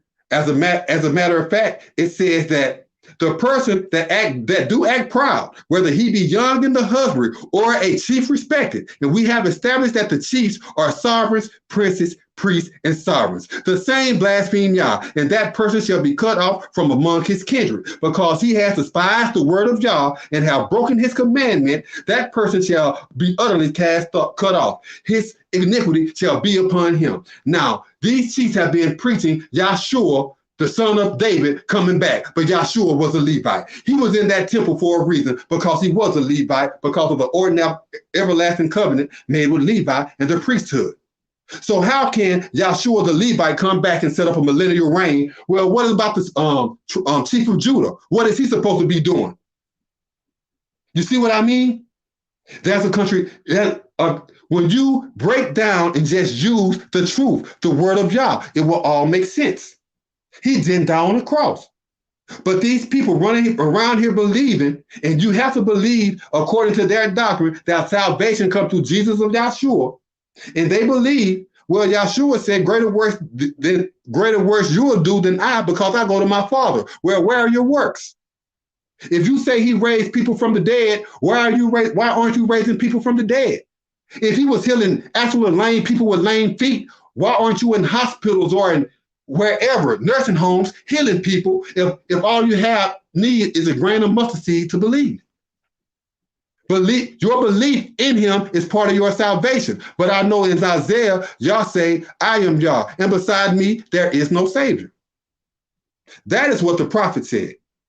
And guess what? I believe what Yah said, and I believe what his prophet said. And Yahshua say, why callest thou me good? There is none good but Yah. If he's supposed to be the spirit manifest in the flesh, then he would have never said that, because he was the spirit of Yah in the flesh. So why would he say that there is none good but Yah? He would have said, yes, I'm good. Just listen to me, brother, and you will be led into salvation. But Yahshua didn't say that. He said there is none good but Yah. And if you will enter into life, keep his law.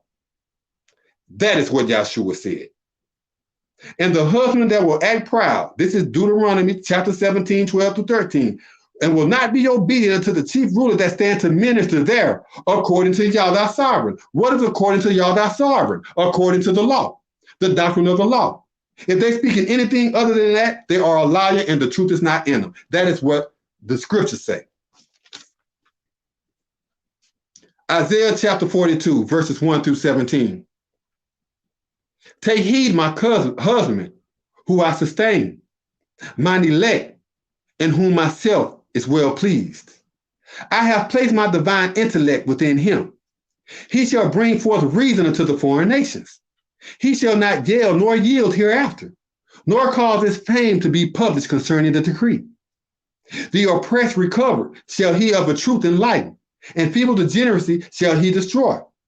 He shall bring forth justice with truth, and shall not slacken nor be amazed until he has established the ordinance within the husbandry, and the islands shall trust in his appointment. This declared Yah the sovereign, he that selected the pardon and drew them out. He that cast off the proud husband, and they that meet with the same. He that give inspiration to the kindred with him, and intellect to them that behave self therein. I, Yah, have appointed you for justice, and will magnify thine ministry, and will protect you, and render you as a covenant for the patrimony, and wisdom for the foreign nations, to strengthen the raised up humble, to bring out the prisoners from the prison, and them that sit in misery out of the prison dungeon. I am Yah, that is my name, and my glory will I not give to another, neither my praise to graven images. Consider the former oracles that are come to pass, and new oracles I do declare. Before they come forth, I tell you of them. Sing you a new song, and his praise unto the upright of the husbandry. You that enter a lodge of the west, and the upright that is therein, the islands and the lodges thereof. Let the desert and the cities thereof lift up their voice, the magistracy where Kedar do lodge. Let the lodges that bind firmly sing. Let them rejoice with the chief of the honorable. Let them give glory to Yah and explain his worship throughout the islands. The chief shall come forth as a courageous man. He shall stir up the zealous like a valiant man seeing war. He shall cry aloud, but be in clear tone. He shall prevail against his enemies. I have a long time held back my favor. I have been quiet and refrained myself. Now I will rage like a child tumble about. I will destroy and shepherd at once. I will make good for nothing the lofty, and desolate hereafter all the luminaries. I will make the taken away howlers. I will destroy hereafter the confidence. I will lead the raised up with the course of life that they comprehend not. I will lead them in the ways that they have not known. I will make darkness light for them, and the crooked book straight. These things will I execute for them, and not forsake them. That which is oppressed, that which is opposed against them, shall be recompensed hereafter. They shall be greatly ashamed that trust in graven idols, that say of the set up images, you are God. Also,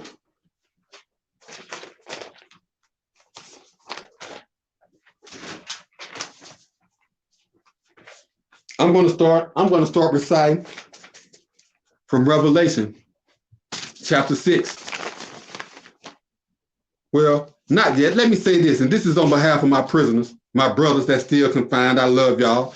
And this is for y'all. This is for y'all. This is Isaiah chapter 59. Consider Yah's ministry. Consider Yah's ministry shall be never curtailed, that it cannot revive. Neither his husband discontented, that he cannot be obedient. But your evil have distinguished between you and your chief, and your crimes have concealed, his knowledge from you, that he will not respond. For your fellowship is stained with bloodshed, and your grasping of the perverse thing. Your vain words contain rehearsed lies. Your slander is meditated viciousness. None preach to employ virtue, nor truthfulness to execute judgment. But the faithful, they are sure concerning guile, and teach falsehoods. They conceive seed lewdly, and bring forth children through perverseness. They open vipers' eggs, and weave an entanglement to throw forth. He that eat of their eggs do foolishly, and they which are injured break out into hissing. Their masons shall surely become treacherous men. Neither shall they hide themselves from their teachers. Their teachers are teachers that deal wickedly, and their destructiveness of violence is within their fellowship. Their slander travel among the evildoer, and they make haste to tread down without cause the innocent. Their mental conceptions are enactments of wickedness.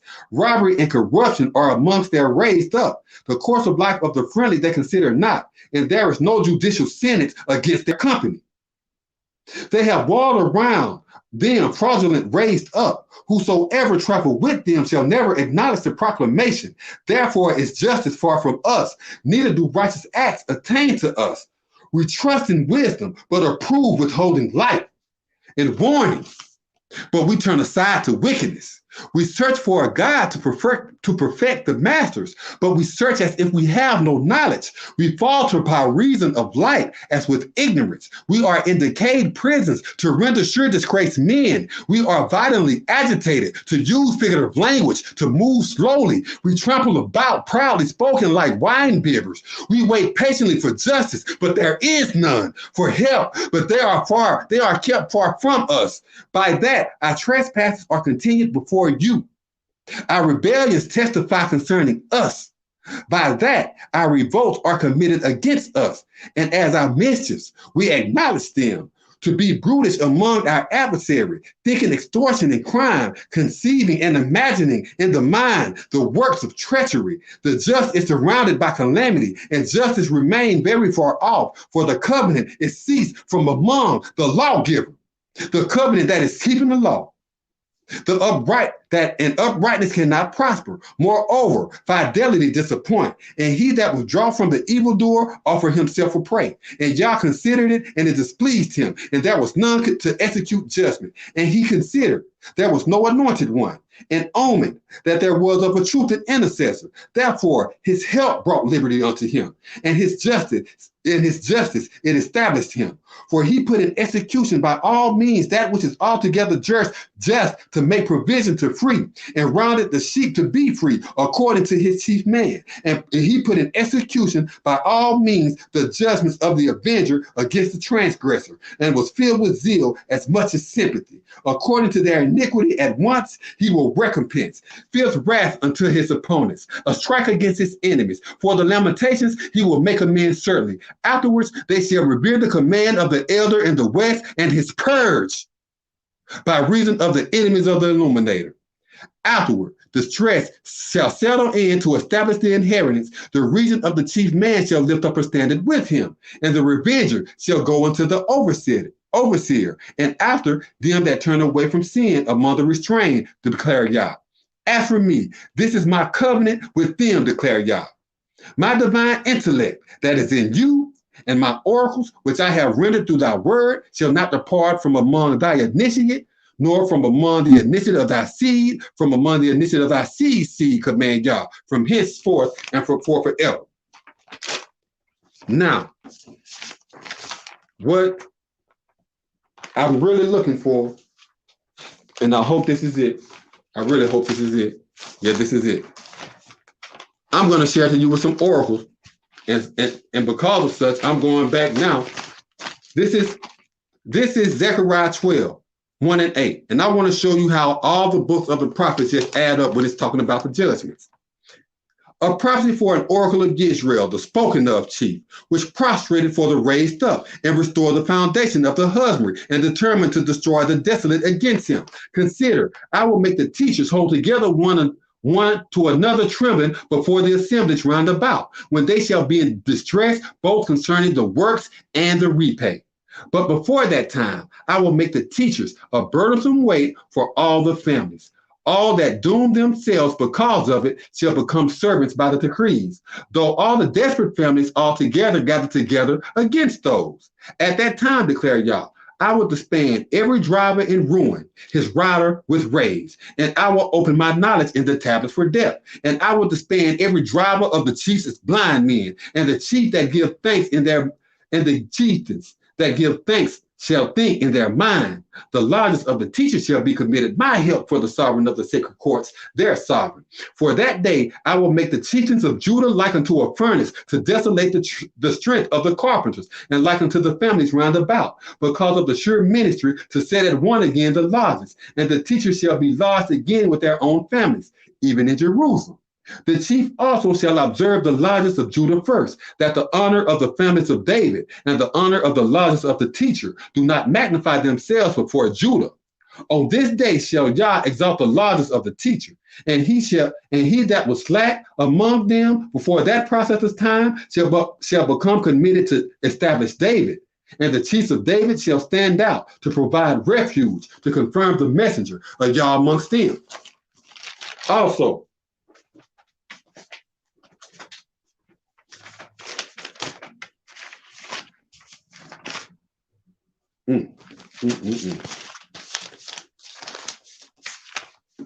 we're moving right along. I'll just start reading what I have in front of me, even though I had more. This is Daniel chapter 2. Daniel chapter 2, before I get into Revelations and more. And in the second year of the reign of Nebuchadnezzar, Nebuchadnezzar dreamed dreams, wherewith his mind was troubled, and his laws broke up because of him. Then the king commanded to call forth the horoscopers, and the astrologers, and the sorcerers, and the mages, for to show the king his dreams. So they came and stood before the king, and the king said to them, I have dreamed a dream, and my mind is troubled to understand the dream. Then spake the mages, and the sovereign to the sovereign on high, O king, live forever. Tell thy husband the dream, and I will show the interpretation. The king answered and said to the maidens, this decree is come from me. If you will not make known unto me the dream with the interpretation thereof, you shall be cut in pieces, and your family shall be made a pile of rubbish.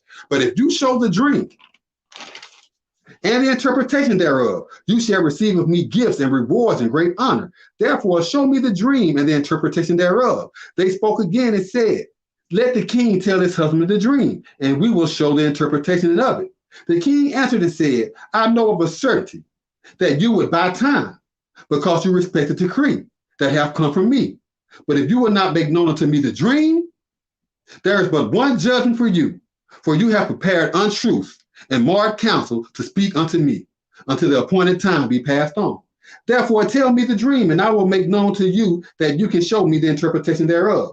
The maidens answered before the king and said, there is not a man on earth that can grant the king's request.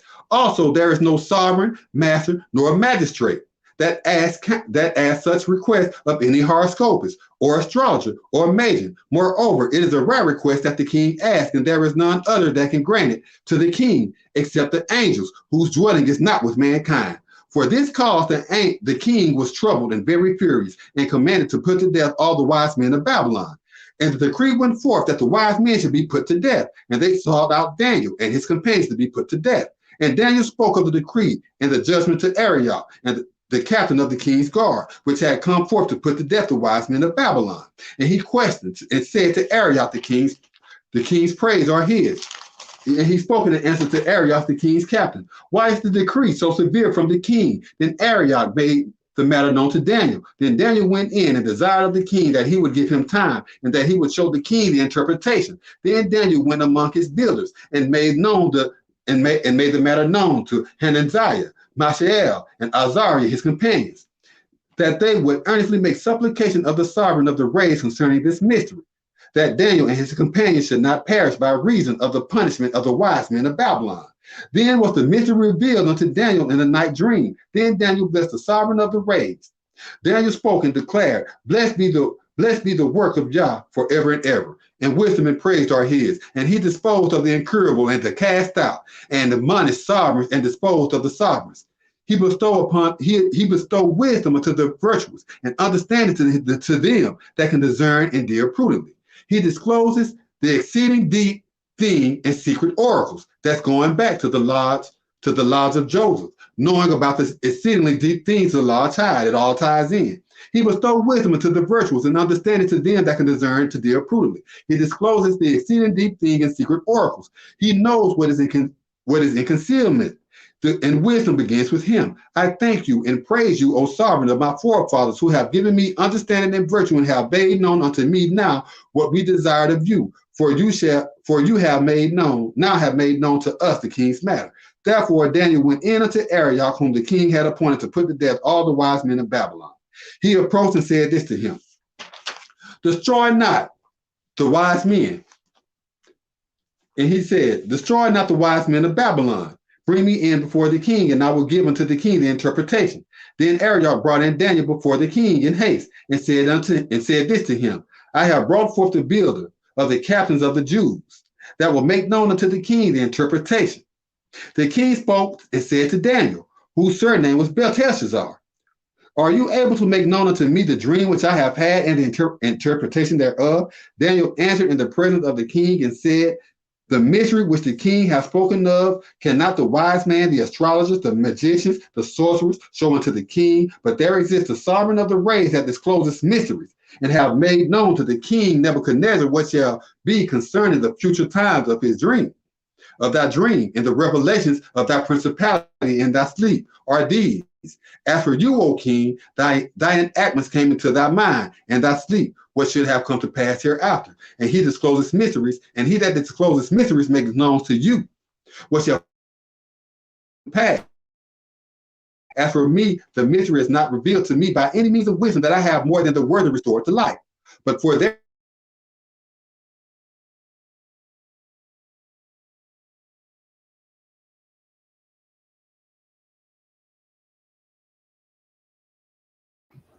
Shalom, is that shalom, you shalom. could know.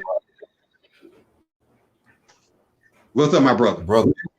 Brother, you're breaking up. You're breaking up right there. I'm breaking up. The last, yeah, the Am I last still 15 breaking? seconds. No, you straight right now. Well, no, you breaking up. Okay, I'll start at We got I'm still breaking up. about you dragging a little bit, you lagging a little bit. We got about 10 minutes. I know, cause I have so much, bro. And I was telling you, I didn't know how long it was going to be, but we can't continue the podcast. But I still have roughly about 6 to 7 chapters of Revelation that I can present. But I know, we can choose another time because I still want to make the point of this Messiah of David because it is mentioned, and I don't want, and I know that there's going to be questions, but according to what the law states, that law of the priesthood was covenant to Levi, and we know that Yahshua. Do you think you could get all of those in about 45 minutes? What's those? Because you're talking about the 6 chapters. The 6 chapters. Well, I mean, I could go for it. If you want to stop me, stop me. When you're ready to stop me, stop me. I could start in Revelation 6 right in front of me now. I have Revelation chapter 6, Revelation chapter 8, Revelation chapter 17, 19, and 20. All right, go for what you know. All right, I'm gonna start in Revelation chapter 6. And I had a vision when the leader revealed one of the seals, and I bear witness, as it were the sound of a proclamation, one of the 4 desert dwellers declaring, "Come and see." And I saw the pure dispersed, and they that endured with him came against the pervert. And another place was prepared for him, and he traveled into a far country to bring forth the means of success and to get the victory. And when he had revealed the second seal, I bare witness the second man say, "Come and see." And there went out a Gentile cavalry that coveted the Red Sea. And an order was given to him that encamped therein to take peace from the land, and that he should entreat the like-minded Gentile. And there was given unto him a powerful weapon. And when he had revealed the third seal, I bare witness this third man say, "Come and see." And I beheld, and these same band of soldiers dispersed. And they that remained among them had to join the desolate to advertise both his mark and his ministry. And I bear witness a proclamation concerning a decree that the 4 desert dwellers declare, a portion of wheat for a penny, and the third portion of barley for a penny. And regard with care you ravish not the oil and the wine. And when he had revealed the 4th seal, I bear witness the proclamation of the 4th man say, "Come and see." And I looked and perceived the pale horseman, and his charge for every man with him was to kill. But pride worked against him, and authority was given unto them to destroy a 4th part of the land, to kill with missile attack, and through hunger, and by execution, and with an abundance of magical craft. And when he had revealed the 5th seal, I saw before the chief the ones that were committed to make supplication because of the word of Yah, and for the testimony which it possessed. And they proclaimed with a loud voice, declaring, "In righteousness, O Yah, holy and just, do you surely execute judgment and avenge our innocent against them that assemble against the husband." And prayer hearts were determined in every one of them. And it was said unto them that they must wait patiently to make provision for the families in trouble, and their fellow servants also and their kindred, that they must be delivered as they were should be fulfilled. And I beheld when he had revealed the 6th seal, and certainly there was a great commotion, and the enlightened had an army that sought greedily to desolate the cruel, and judgment required the same to perish. And the princess of the race was condemned after husbandry, even as a fig tree casts away her rotted figs when they are shaken of a mighty wind. And the race prospered after learned when they are committed to become one. And every adversary and non-entity were removed out of their habitations. And the sovereigns of the earth, and the insolent kindred, and the rich men, and the chief military governors, and the valiant men, and every bondman, and every free man, hid themselves among the caverns, and in the strongholds of the mountains, and cried unto the mountains and jagged rocks, fall on us, and hide us from the wrath of him that is appointed with the tribunal, and from the rage, of the leader. Now, this is Revelation chapter 8. And when he had revealed the complete understanding, they were speechless amongst the rays, about the full tale that divided the rays. And I saw the adjured chiefs which stood with the divinely instructed, and to them were given a charge with an oath to move. And another ambassador came and stood before the chief, having the power to slaughter, and there was given him many to kill, such that he must attack the same by reason of the judgment of all the saints, because the instrument to kill which was committed to the tribunal. And the vapor of the burning itself, which came in conjunction with the judgment of the saints, broke forth at once to invade with destruction, by reason of the ambassador's handiwork. And the ambassador brought forth destruction, and executed it for the enlightenment of the chief, and loosed it throughout the Roman Empire. And there were fires, and cries, and yells, and an uproar. And the adjured chiefs, which had the charge with an oath, moved to prepare themselves for war. The first chief struck, and there followed hail and fire intermixed to destroy. And they were loosed throughout the Roman Empire. And the princes dispersed of the carpenters that had mocked the minister, and every prosperous abode was burned utterly away. And the second chief struck, as it were the dawning, and as it were the dawning of the day, utterly consumed by fire, was loosed throughout the west. And the third part of the west became destroyed, and the third part of the living things which were in the west and that had life died. And the captains appointed that gave a command were stupefied. And the third chief struck, and there fell an insolent priest out of the rays, persecuting those that were committed to give light. And he came against the captains appointed on this side and on that side of the Euphrates, and cut off the sources of running water. And the purpose of the prince is to bring calamity. And the third part of the water springs became poisonous. And many men died of the waters, because they were made poisonous. And the fourth chief struck, and the third part of the rays were inflicted with calamity. Moreover, the third part of the steadfast, and the third part of the princes, so that a third part of them were the desolated. And the enlightened appeared not before the prince of him, and the builder likewise, and not beheld, and heard a teacher set in an eminent place of the rays, declaring with a loud voice, Woe, woe, woe to the inhabitants of the Roman Empire, by reason of the other proclamations of suretyship of the three chiefs which are yet to strike. Revelation chapter 17. And there came one of the set of the adjured chiefs, which had the 7 vials, and talked with me, declaring unto me, Come here, and I will reveal unto you the judgment of the great whore that every man mentioned while banqueting, with whom the sovereigns of the earth willingly indulge unlawful lust. And the inhabitants of the earth have been made intoxicated from her carousals of her utterly unchaste. Therefore he led me forth into the spirit before the desolate. And I had a vision of a certain man bowed down to a scarlet colored creature, full of the knowledge which blasphemed, that adjured the chief men and accumulated power. And the man was arrayed with purple and scarlet color, and adorned with gold and precious stones and pearls, holding a golden goblet in his hand, full of the detestable things and the filth of his idolatry. And with his impudent pertained the promise written aforetime. Mystery, the confusion that make good for nothing, the patrimony of fornicators, and the idols of the husbandry. And I had a vision of the man intoxicated with the blood of the saints and with the blood of the martyrs of Yah. And when I saw him, I marveled with great wonder. And the chief said to me, Why do you marvel? I will tell you the mystery of the man and of the beast that help him, which have adjured the chief men and accumulated power. The beast you had a vision of coveted, and greatly desired corruption, and shall ascend out of the deathless prison, and be condemned to destruction. And they that complain among the husbandmen shall wonder, whose purpose are not concerning the scripture, according to the commandment that preserve alive, since the conception of the dissembler, when they observe the beast that coveted and greatly desire corruption, and intend to stand out.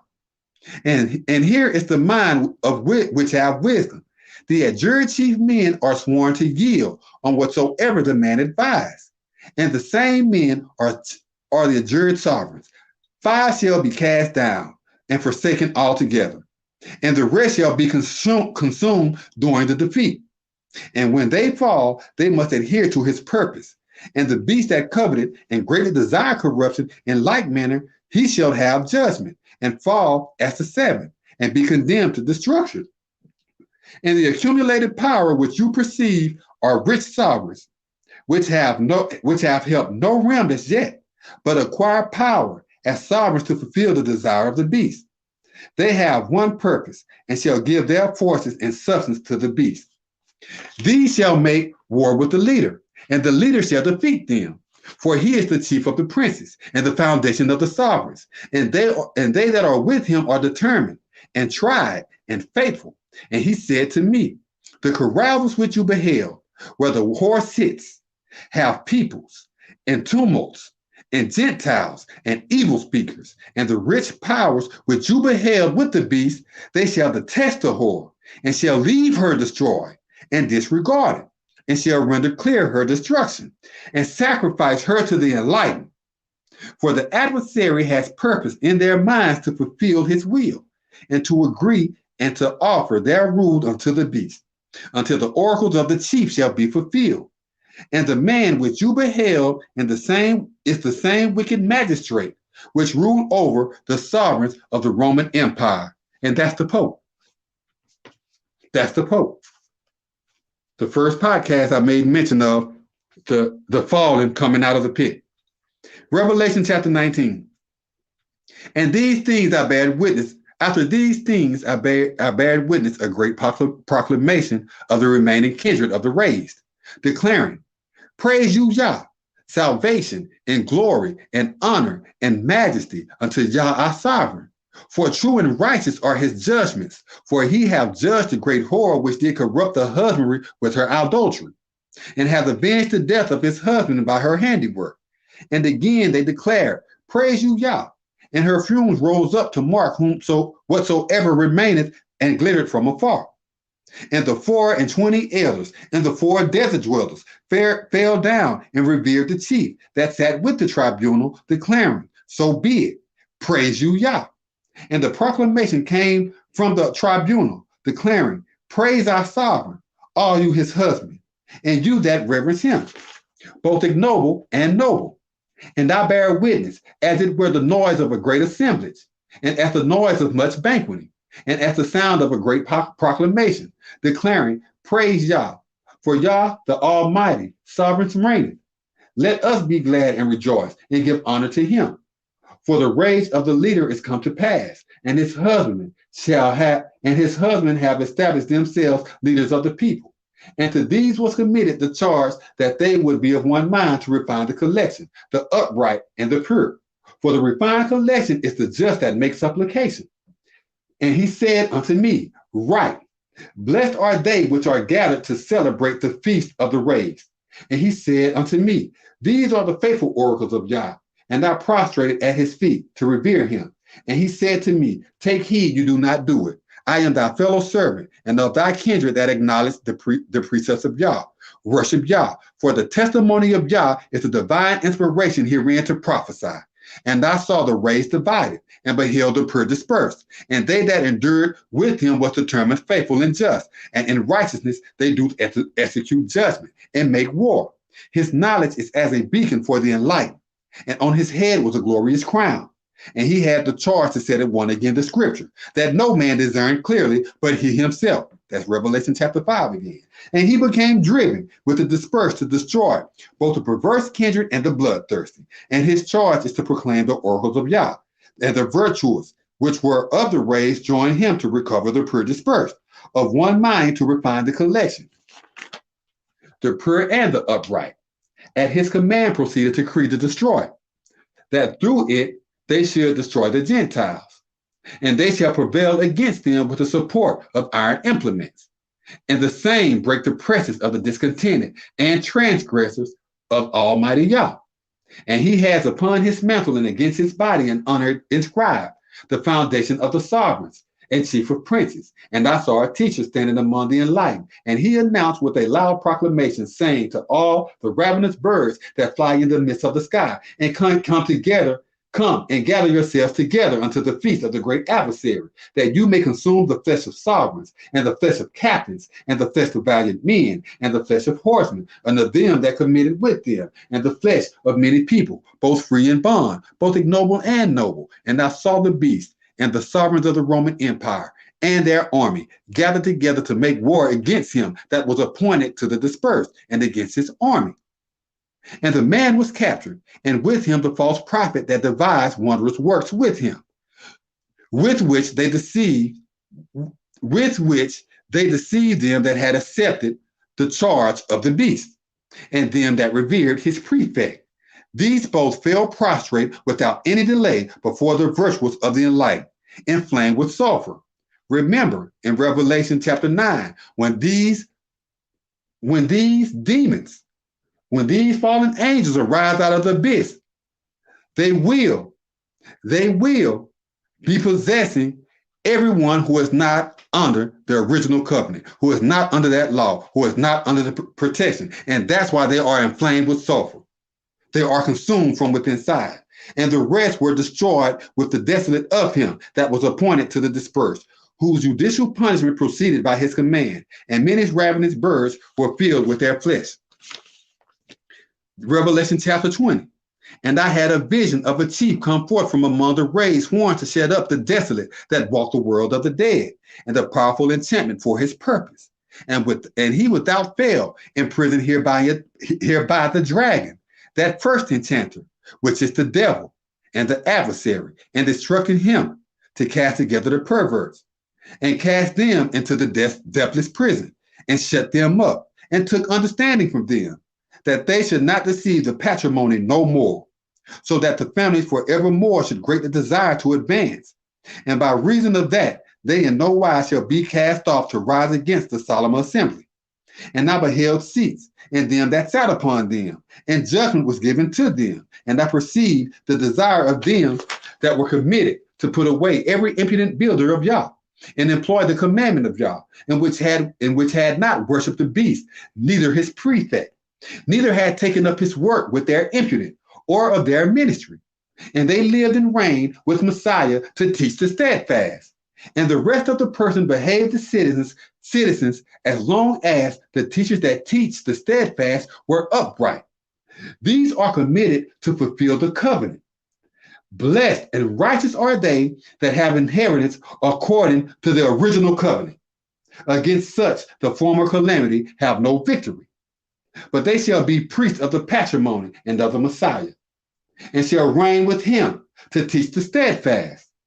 And when the learned steadfast become a pilaster, the adversary shall be drawn out by reason of his lack.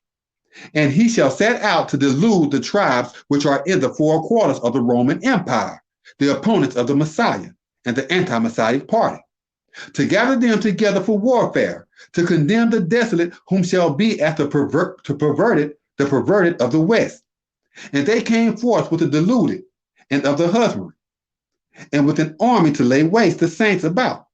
And the head magistrate, and they came forth with the deluded of the husbandry, and with an army to lay waste the saints about, and the head magistrate. And the flash came forth unto the adversary from the raised, and destroyed them. And the adversary that deluded them fell prostrate before the virtuous of the enlightened and the magistrate, even as the man and the false prophet were. And they shall be tortured to seek out and take away violently the impudent overseers and the perverts. And I beheld a glittering white throne, and him that sat on it, by whose knowledge the husbandman and the honorable man lifted up a standard for. And there was found no confusion in them. And I beheld the dishonored constrained and afraid. And the register was open, and another book was open, which hath a provision for the manner of life. And the dishonored were judged by those commandments which were concerning the scripture of the book, according to their acts.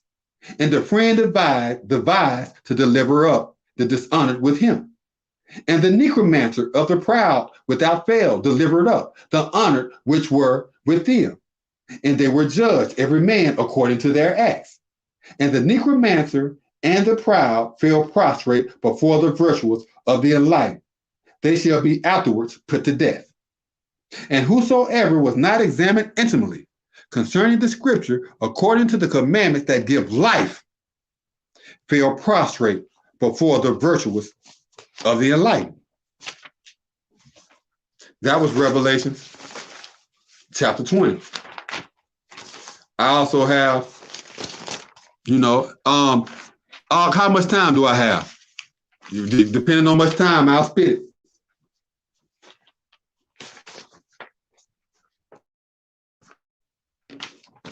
Huh? Go ahead and spit it. Go ahead and spit it. All right. This is Daniel chapter 5. I'm just spitting now. I'm just spitting. This is Daniel chapter 5. Belshazzar the king made a great feast for the families of his princes, and imbibed wine with the families. Belshazzar, while he tasted the wine, commanded to bring forth the gold and silver vessels which his father Nebuchadnezzar had taken out the temple which was in Jerusalem, so that the king and his princes and his wives and his concubines might imbibe therein. Then they brought forth the golden vessels that were taken out of the temple of the builders of Yah, which was at Jerusalem. And the king and his princes and his wives and his concubines drank from them. They imbibed wine and praised the gods of gold and of silver and brass and iron, of wood and of stone. And in the same hour came forth 10 of the chief men's magistrates and wrote to explain concerning the illuminator to the guests of the enclosure of the king's palace. And the king considered the people that the magistrates hence described. Then the king's countenance was changed, and his thoughts troubled him, so that the honorable men of his trust were terrified, and his curses wounded the great men and the female associates. And the king cried aloud to bring in the astrologers, the magians, and the sorcerers. And the king spake and said to the wise men of Babylon, whosoever shall read this writing and show me the interpretation thereof shall be clothed with scarlet and have a necklace of gold about his neck and shall be third in the rule of the kingdom. Then came in all the king's wise men, but they could not understand the writing, nor make known to the king the interpretation thereof. Then was King Belshazzar greatly troubled, and his countenance was changed within him, and his princes were stupefied. Now the queen, by reason of the words of the king and his princes, came into the banquet house. And the queen spake and said, O king, live forever. Let not thy thoughts trouble you, nor thy countenance be changed. There is a great man in thy kingdom, in whom is the divine intellect of the holy angels. And in the days of thy father, wisdom and understanding and judgment, like the wisdom of the angels, was found in him, whom the king Nebuchadnezzar, thy chief, the king, I speak of thy father, made master of over the horoscopists, astrologers, the magians, and sorcerers. For as much as a quiet intellect and knowledge and understanding, interpreting of dreams and showing of hard questions put forth, and the unraveling of riddles were found in the same chief, whom the king surnamed Belteshazzar. Now let the chief be called for, and he will show the interpretation. Then was the chief brought in before the king, and the king spake and demanded of the chief, Are you the same chief which is of the builders of the captivity of Judah, who the king my father brought out of Judah? I moreover heard of you, that the intellect of the angels are in you, and that wisdom and understanding and excellent judgment are found in you. And now the wise men, the astrologers, have been brought in before me, that they should read the writing and make known unto the interpretation thereof. But they could not show the interpretation of the oracle. And I have heard of you, that you can make out an interpretation of a dream and unravel riddles. Now, if you can read the writing and make known to me the interpretation thereof, you shall be clothed with scarlet and have a necklace of gold about thy neck, and shall be third in the third ruler of the kingdom. Then the chief answered and said to the king, Let thy gifts be to thyself, and give thy rewards to the worthy. Yet I will read the writing unto the king and make known unto him the interpretation. O you king, the most high Yah gave Nebuchadnezzar thy father a kingdom and majesty and wealth and honor, and because of the majesty that he gave him, all Babylonians, the tribes and nations stood in awe and reverence concerning him. Whom he desired, he put to death. Whom he desired, he kept alive. Whom he desired, he without fail rewarded. Whom he desired, without fail, he cast down. But when his understanding was proudly spoken of, and his mind held fast with pride, he was disposed from his kingly throne, and they took his honor from him, and he was expelled from among the chiefs of the patrimony, and his understanding was made like unto the foolish, and his place was with the fugitive masters, and they received him at the abode like family, and his back was wet from the covering of the beaten. By that he knew that the Most High, Yah, ruled over the kingdom of builders, and that he established over it whomsoever he desired. And you, his son, O Belshazzar, have not humbled thine mind, though you knew all of this, but have exalted up thyself above the sovereign of the race. And they have brought the vessels of his temple before you, and you and thy princes, thy wives, and thy concubines have imbibed from them. And you have praised the gods of silver and gold, of brass, iron, wood, and stone, which see not, nor hear, nor have understanding. And Yah, and in whose power thy life is committed, have you not glorified. Then were the people that were present sent from him, and his edict was recorded. And this is the edict that was written: Mene, Mene, Tekel, Upharsin. This is the interpretation of the oracle. Mene, Yah have called to remembrance thy rule and condemned it. Tekel, you were tested before an audience and was in the end lacking. Perez, the sovereign shall be cast down and executed by the Medes and the Persians. Then commanded Belshazzar, and they clothed the chief with scarlet, and put a necklace of gold about his neck, and made a proclamation concerning him, that he should be third ruler in the kingdom. According to the same destruction was Belshazzar, the king of the Chaldeans, slain. And Darius the Mede took the kingdom, being about 62 years old. I have more. Let me scrounge it up.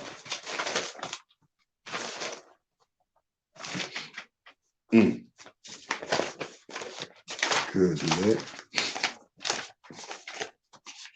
I'm looking for Daniel chapter 12. I had it near, it's gone, and I would really like to present it.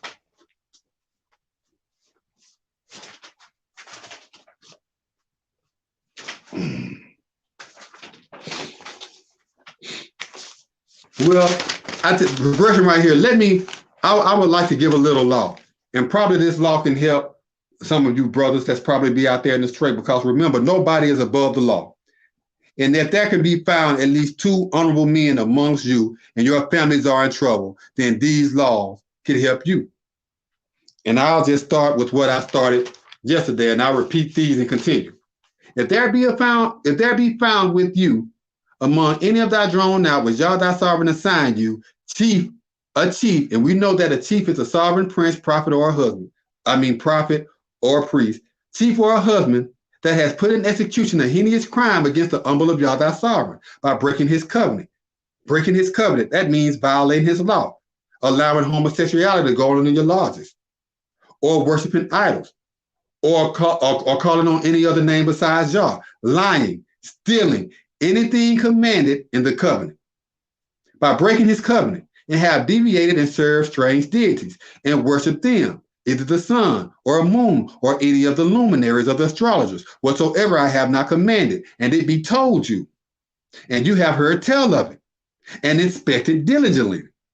And certainly it is true, and the purpose made known that such abominable filth is performed in Israel, then shalt you bring that chief or that husbandman which have committed that wicked act unto thy place, even that chief or that husband, and shall confine them with masons, until they must die. At the word of 2 witnesses or 3 witnesses shall he that is worthy to be put to death be put to death. But at the word of 1 witness he shall not be put to death. The hands of the witnesses shall first be upon him, shall be upon him to put him to death, and afterwards the hand of all the assemblage. So shall you put, the evildoer away from among you. So, excuse me. If there are rather report too severe for you to judge between the bloodthirsty and the innocent, between sovereign and sovereign, between ministry and ministry, being reports of controversy within our cities, then you shall confirm and depart you forth unto the place which Jah thy sovereign, thy chief, where the place where the sovereign thy chief shall choose, and you shall come before the officiating Levites and before the sovereign that shall be in those days and inquire, and they shall provide you the sentence for the verdict, and you shall do according to the law which they of that lodge which the sovereign shall choose shall exile you, and you shall obey to do according to all they instruct you, according to the sentence of the law which they shall instruct you, and according to the verdict which they shall advise you, you shall do. You shall not turn aside from the sentence which they shall give you to clear self with him, nor with the lodge. And the hypocrite that will act proudly and will not listen to the chief ruler that makes supplication to minister according to Yah thy sovereign, or according to the sentence, even that man shall die.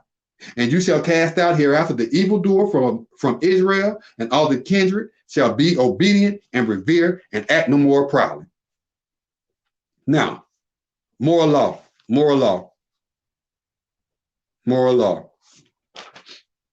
Okay, let's see what we have. If a thief be delivered an unexpected examination to minister, and be given stripes that he die, there shall be no blood shed because of him. If the enlightened be enjoined with him, there shall be truthfulness spilled forth from them, before they shall make full restitution. If he have nothing, then he shall be ruined because of his theft.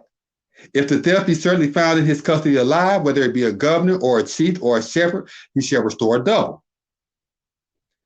If a person shall render the poor or a builder to be taken away, and shall exalt hereby his foolish, and shall make provision with another husband's inheritance, his tablet, something like that, of the best of his own inheritance and of the best of his own houses shall he make restitution. If the enlightened break forth and seize as a prisoner in a place, so that the shock desolate a steward, that means when these people are come together and held accountable, and somebody have a stroke or a heart attack, it is not the fault of the person who's bringing the judgment. It is the part of the people who caused the judgment. This is what this law is talking about. And that it sees as a prisoner in a place, so that the shock desolate a steward or a pillar worthy, or the poor being taken away therein himself. The same that inflame the enlightened shall surely make restitution. If a person shall deliver to his lodge money or a work to observe, and it is stolen out of the person's tablet, if the thief be found out, let him pay double. If the thief be not found out, when the owner of the tablet shall be brought before the judges to discern whether he have imputed his ministry with his shepherd's work, for all manner of trespass, whether it be against a governor, against a chieftain, against a shepherd, for treachery, or any manner of lost work, which another challenge to be his, the work of both parties shall come before the judges, and whom the judges shall condemn, he shall pay double unto his shepherd. And if a man entice a maid that is not betrothed, and copulate with her, he shall surely endow her to be his wife. If her father utterly refuse to give her to him, he shall pay money according to the dowry of virgins. You shall not allow a witch to live. Whosoever lie with an animal shall surely be put to death. He that do sacrifice unto anything powerful, except to Yah only, whether you say it's Jesus Christ or God or the Lord, you according to the law, you're supposed to be put to death. There's no way around it. It's either be repent or put to death. This is the law, period. And there is no way around it. There is no doctrine that can save you from the doctrine of the law. There is none. If you are, then you must be Yah. If you have your own indoctrination of your own ideology, and it's not according to the law and the prophets, then you need to check yourself. Continuing. If you afflict, you shall neither afflict a foreigner, nor oppress him, for you are foreigners in the land of Egypt. You shall not afflict any widow or fatherless child. If you afflict them in any wise, and they submit their cry to me, I will surely hear their cry, and my anger shall grow furious, and I will slaughter you by reason of the murder cry, and your wives shall be widows, and your children fatherless. And the person that turn after such as use cunning spirits and after wizards to go commit adultery with them, I will even set my knowledge against that person and will cut him off from among his people. A man also or a woman that use a cunning spirit or that has a wizard shall be surely be put to death. They shall be cut off from among the masons. Their death shall be upon them. There shall not be found among you any husband that make his son or daughter meddle with the enlightened, or that speak divination, or an observer of idols, or an enchanter, or a witch, or a charmer, or a consulter of cunning spirits, or a wizard, or a necromancer. For all that do these things are an abomination to Yah. And because of these things, Yah thy sovereign do drive them out from before you. And you shall be perfect with Yah thy sovereign. Excuse me. And you shall be perfect with Yah thy sovereign. For these people which Yah shall drive out, listen to observers of idols and to diviners. But as for you, Yah thy sovereign have not allowed you to do so. In an example of that, we're just, necromancy in Israel. Since it's here, as 1 Samuel 28, 5-9. And when Saul saw the army of the Philistines, he became afraid, and his courageous greatly shuddered with terror. And when Saul inquired of Yah, Yah answered him not, neither by dreams, nor from the east, nor by reason of prophecy. Then Saul commanded to his husband, seek me out a woman that use a cunning spirit, that I may go before her and inquire of her. And his husband said to him, certainly there is a woman that use a cunning spirit at Endor. Digressing there, how would his man know that was a witch at Endor if they didn't use her? So his own men was wicked. They knew where this witch of Endor was when it was outcast in Israel, but they knew. And guess what? He knew his men knew. That's why he asked them. Continuing along. And Saul disguised himself and put on strange clothing, and he departed, and 2 valiant men with him. And they came to the woman by night. And he said, I pray you, divine for me by means of a cunning spirit, and bring me up whom I shall name to you. And the woman said to him, surely you know what Saul has done, how he hath cut off those that use cunning spirits and the wizards out of the land. Wherefore then lay you a snare for my life to cause me to die. Deuteronomy 24:6, no kindred shall take heed the place where departed souls are, or the vain words dispatched to lay to pledge, for he take away a person's life with the pledge. Go ahead, brother. No, I would say we got about 5 minutes. You could go ahead and just tell them what you wanted them to get out of this lesson today, and just present your case to Israel, what you want them to get out of this lesson today. What you have they learned? Well, brother, I'm gonna be truthfully honest with you.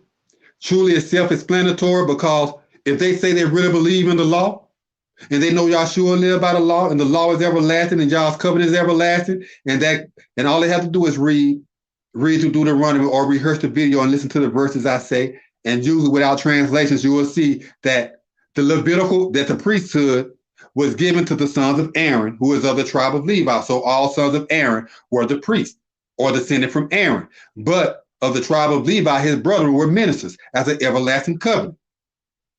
This was given to the Levites only. So we know that Yahshua, even if you read in the Gospels without my enlightenment, you know that Yahshua taught daily in the temple. Why would a non-Levite teach in the temple when it's against the law? Why would Yahshua teach in the temple when it's against the law? And he's supposed to uphold the law. You feel me? It's really just common sense. But we have to break away with that indoctrination, because we have been led astray. The scriptures tell you that the pastors, these chiefs, have led us astray with their doctrines, and we are suffering for it.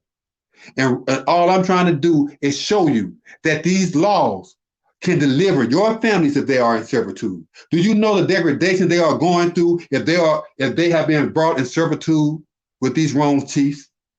Do you know what the type of things that they do to your young sons and your young daughters, turning them out? It's happening. But the scriptures show that it is done throughout Israel. It shows that Judah will stand for righteousness. But will they? I mean, the word is put here. The word has been brought before you. Now, I'm just a messenger. Don't be mad at the messenger. Don't kill the messenger, even though I feel that there's many that want to kill me right now.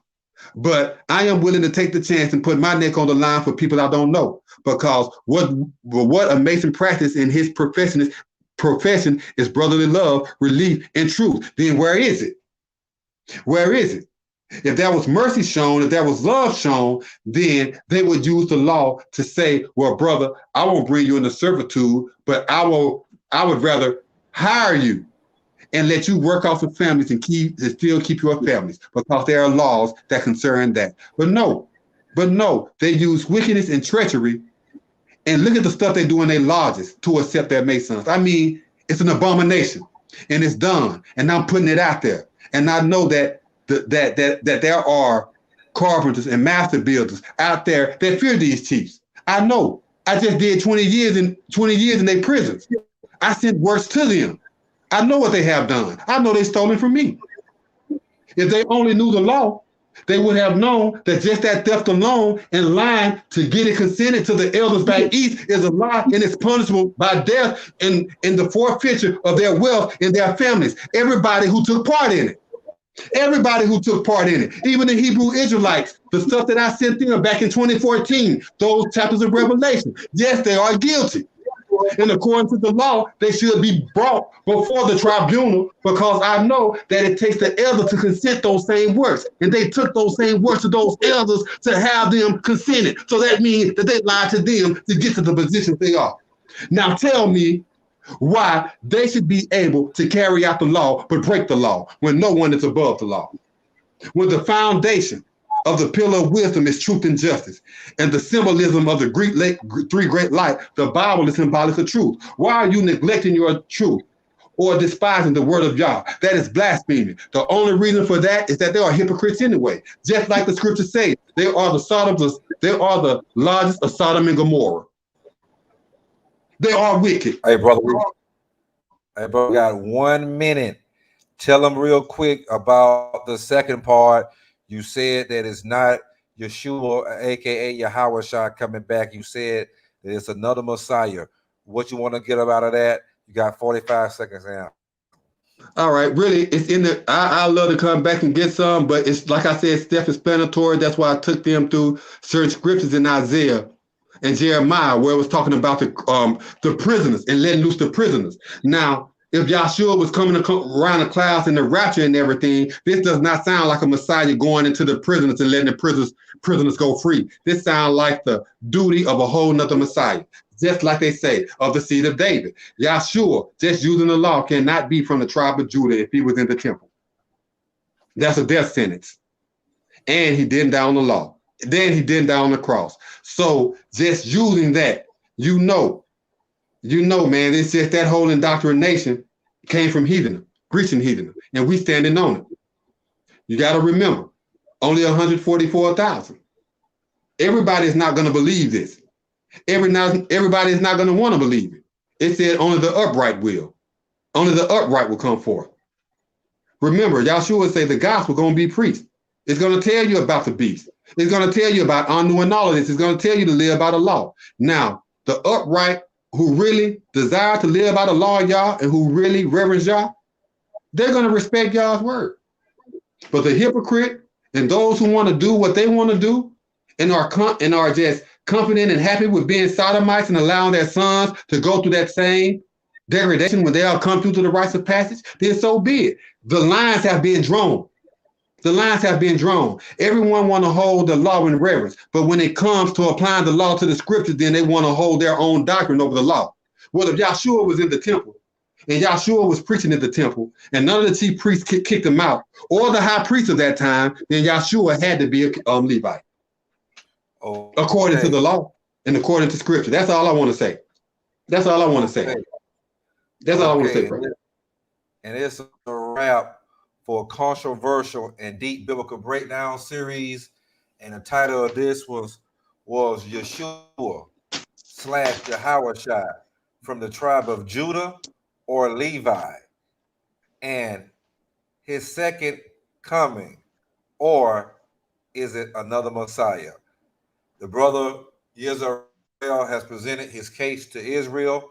It's up to Israel to listen to what the brother brought out, all the biblical evidence, and it's up to Israel to judge. Is the brother correct about Yahawashi, aka Yeshua, being from the tribe of Levi and not the tribe of Judah? And is the brother correct? It's another Messiah coming, and not Yahawashi, aka Yeshua, coming back. Yeah, brother, and bring out the point. Am I correct about the law holding precedence over everything, and about the covenants being everlasting? That's the main point, because that's why I took him back into the law to show that. And we know that Yahshua taught in the temple. So it's basically the brother holds everything on the law. He holds everything on the law, and that's what us Israelites like to do. So if you came in late, come back and check the show. Good brother YISRAYL, appreciate it again. We're running out of time. Shalom, anytime. Good brother. And Shalom. He's going to be back teaching another show here in a few days. Check it out. Be tuned.